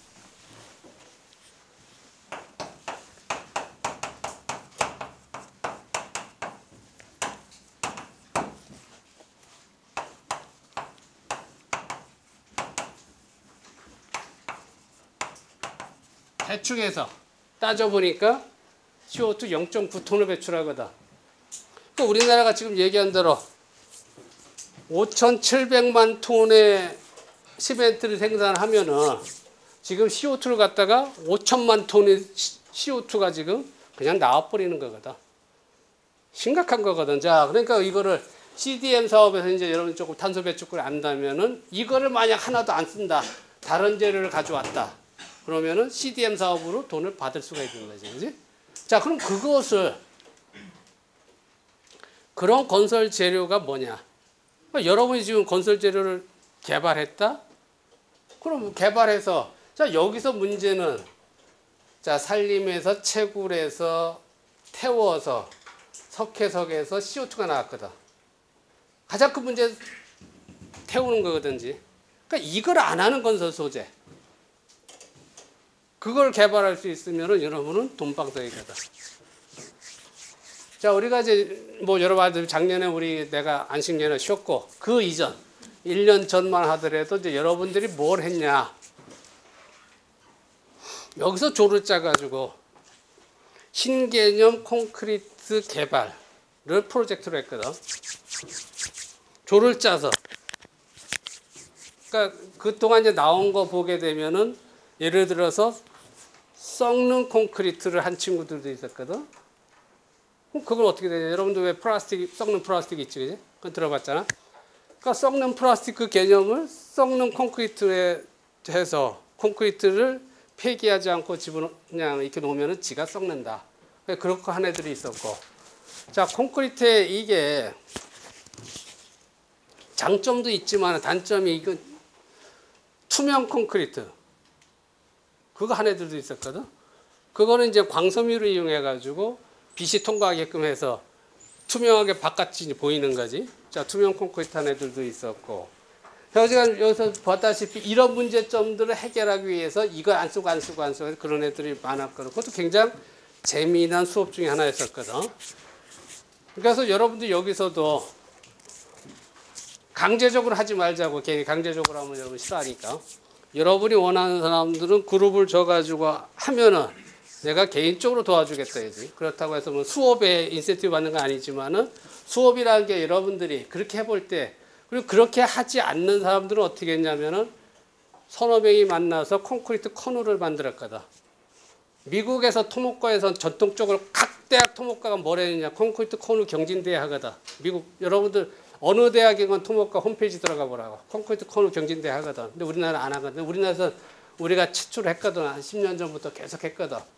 콘크리트 커널가 여러분들 커널가 콘크리트로 최하로 만들어서 지금 나와 있는 게 0.1mm까지 만들거든. 0.1mm. 그래서 요 앞에 우리 중랑천 여기서 띄우고 별짓 다 했었거든. 그러니까 여러분도 콘크리트 커누 한번 해보니까 대충 해보게 되면 얘들이 커누 만드는 게 아니라 목욕통을 만들어 놓지, 그지? 두께가 10cm 뭐 이런 거. 그래서 물에 뜨기는커녕 지대. 그래놓고 이제 그걸 이제 쓰레기 폐기물이잖아요, 이제. 그거 버리는데 돈이 더 들어가. 그런 거 만들려면 아예 시작하지도 말고. 근데 콘크리트 코너다 0.1cm 실제 있거든. 그리고 아까 얘기했던 미국의 좀 유명한 데가 UC 버클리라든가 위스콘신이라든가 이런 대학에서 매년 1, 2등 하는 데 있어요. 걔들의 배합비가 다 나와 있거든. 그거 따라가면 되는 건데. 근데 그걸 해보고 콘크리트이기 때문에 양생이 굉장히 중요하잖아요, 그지? 양생을 해본 사람하고 안 해본 사람은 콘크리트 이해하는데 차이가 있거든. 그래서 이걸 숙제다, 시험이다, 내 생각하지 말고 여러분이 정말 콘크리트에 관심이 중요하거든. 도전하라 이거지. 그러니까 아까의 신개념 콘크리트, 뭐 새로운 개념의 첨단 건설 소재. 물론 다음 주에 내가 조금 소개하겠지만은 소재하게 되면 첨단 기술이 뭐야? 소재하게 되면은 나노거든. 나노 기술이거든. 그지? 그러니까 나노 기술을 가지고 시멘트 특허를 내가지고 있거든. 내가 개발했거든. 그러니까 그런 것도 뭘 다음 시간에 수업 조금 할 건데. 그러니까 왜 소재는 나노인데도 불구하고 건설하시는 분들 모든 분야가 첨단하고는 내 분야가 아니라고 생각하거든. IT도 마찬가지로 유비코터도 마찬가지. 근데 다 이게 하나인데. 그러니까 소재는 무조건 나노거든. 뭐 얘기할 게 없거든. 그래서 그 나노 시멘트 특허는 가지고 있대 국가에서 국제 특허로 하자고 지들이 돈 내서 한다고 어쩌고 떠드는데 그건 모르겠지만. 근데 이제 그런 것들도 여러분들이 이런 식으로 한번 아이디어를 내보지. 아, 이런 문제점이 있으니까. 자, 이런 콘크리트, 이런 건설 소재. 건설 소재는 일단 싸야 돼. 싸야 되고, 대량 생산이 돼야 되고, 쉽게 얻을 수 있어야 되고, 이 장점을 가진 걸 찾아야 되거든. 뭐냐? 쓰레기. 쓰레기거든. 쓰레기는 어차피 지금 여러분 2012년부터 어때? 이제 해양 투기 못 하거든. 그지? 못 하거든. 근데 쓰레기, 뭐 여러분 알다시피 대한민국에서 매일 발생하는 게 수천만 톤이 되는데, 그거를 태우게 되면 어떻게 돼? 10%가 재가 생기거든. 태웠을 때 재는 양질의 재료거든. 모든 불순물 다 타서 없어졌거든. 양질의 재료거든. 그걸 이용해서 별짓을 다 할 수가 있거든. 그렇게 되면 여기 얘기한 이런 문제들이 하나도 없어지거든. 그러니까 지금 얘기한 대로 처음에는 우리가 프라이애쉬 가지고 됐거든. 프라이애쉬라는 게 석탄 재거든. 석탄을 뗐을 때 화력발전소에 석탄을 많이 쓰잖아. 석탄재 다 버렸거든. 그래서 우리가 처음 했을 때 1990년도에는 화력발전소에 석탄재를 퍼가면 돈을 줬다고. 이건 재료를 가져오는데 돈을 받고 가져오니까 이거야말로 건설 재료거든. 그지? 재료를 가져온 돈 주고 사오는 게 아니라 돈을 받고 사오. 이거 얼마나 신나냐. 발전소에서 처리하니까 당연히 돈을 줘요. 톤당 그 당시에 톤당 퍼가면 한 3만 원 줬었거든. 그러니까 그 당시에는 내가 그거 가지고 연구를 했거든. 그래서 후라이애쉬를 그러니까 후라이애쉬가 석탄을 떼고 나온 재가 떠다닌 거를 이제 포집한 거거든. 그러니까 얘는 태웠기 때문에 불순물이 없거든. 그러니까 사실은 폐기물이 폐기물이 아니라 가장 양질의 재료거든. 그러니까 지금은 어떠냐? 퍼오려면은 돈 주고 사와야 되거든. 지금은. 그러니까 이제 더 이상 폐기물이 아니니까 그것도 이제 건설 소재로서 좀 어려워진 거지. 그러니까 그것 또 하나가 고로슬래그 다 그런 것들이거든. 그러니까 여러분들이 이제 생각해 보면 생활 속에서 새로운 건설 소재 될 게 뭐가 있느냐. 그게 공부고 그게 여러분 연구고 그런 걸 했을 때 여러분이 포트폴리오를 만들었을 때 취업하러 갔을 때 나 이거 했다가 여러분의 작품이거든. 그렇잖아. 성적이 3.5에 자 850에 품행이 방정 맞고 이거는 아니지. 이거는 아니에요. 여러분 아니라고. 그지? 그러니까 공부를 자, 이 정도 했으면 이제 스스로 찾아서 연구하고 공부를 하자. 그지?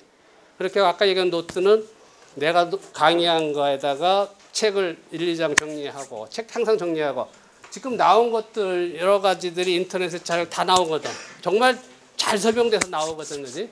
그런 거를 이렇게 해놓으면은 정말 여러분한테 공부가 되고 여러분 미래에 정말 도움이 되는 과목이 되거든. 자, 그럼 요번 주 1장, 2장 정리하고 오늘 나온 거 너무 중요한 거 많이 나왔는데 인터넷 검색해서 자료 좀 찾아놓고 자, 질문. 자, 없으면 수고. 고마.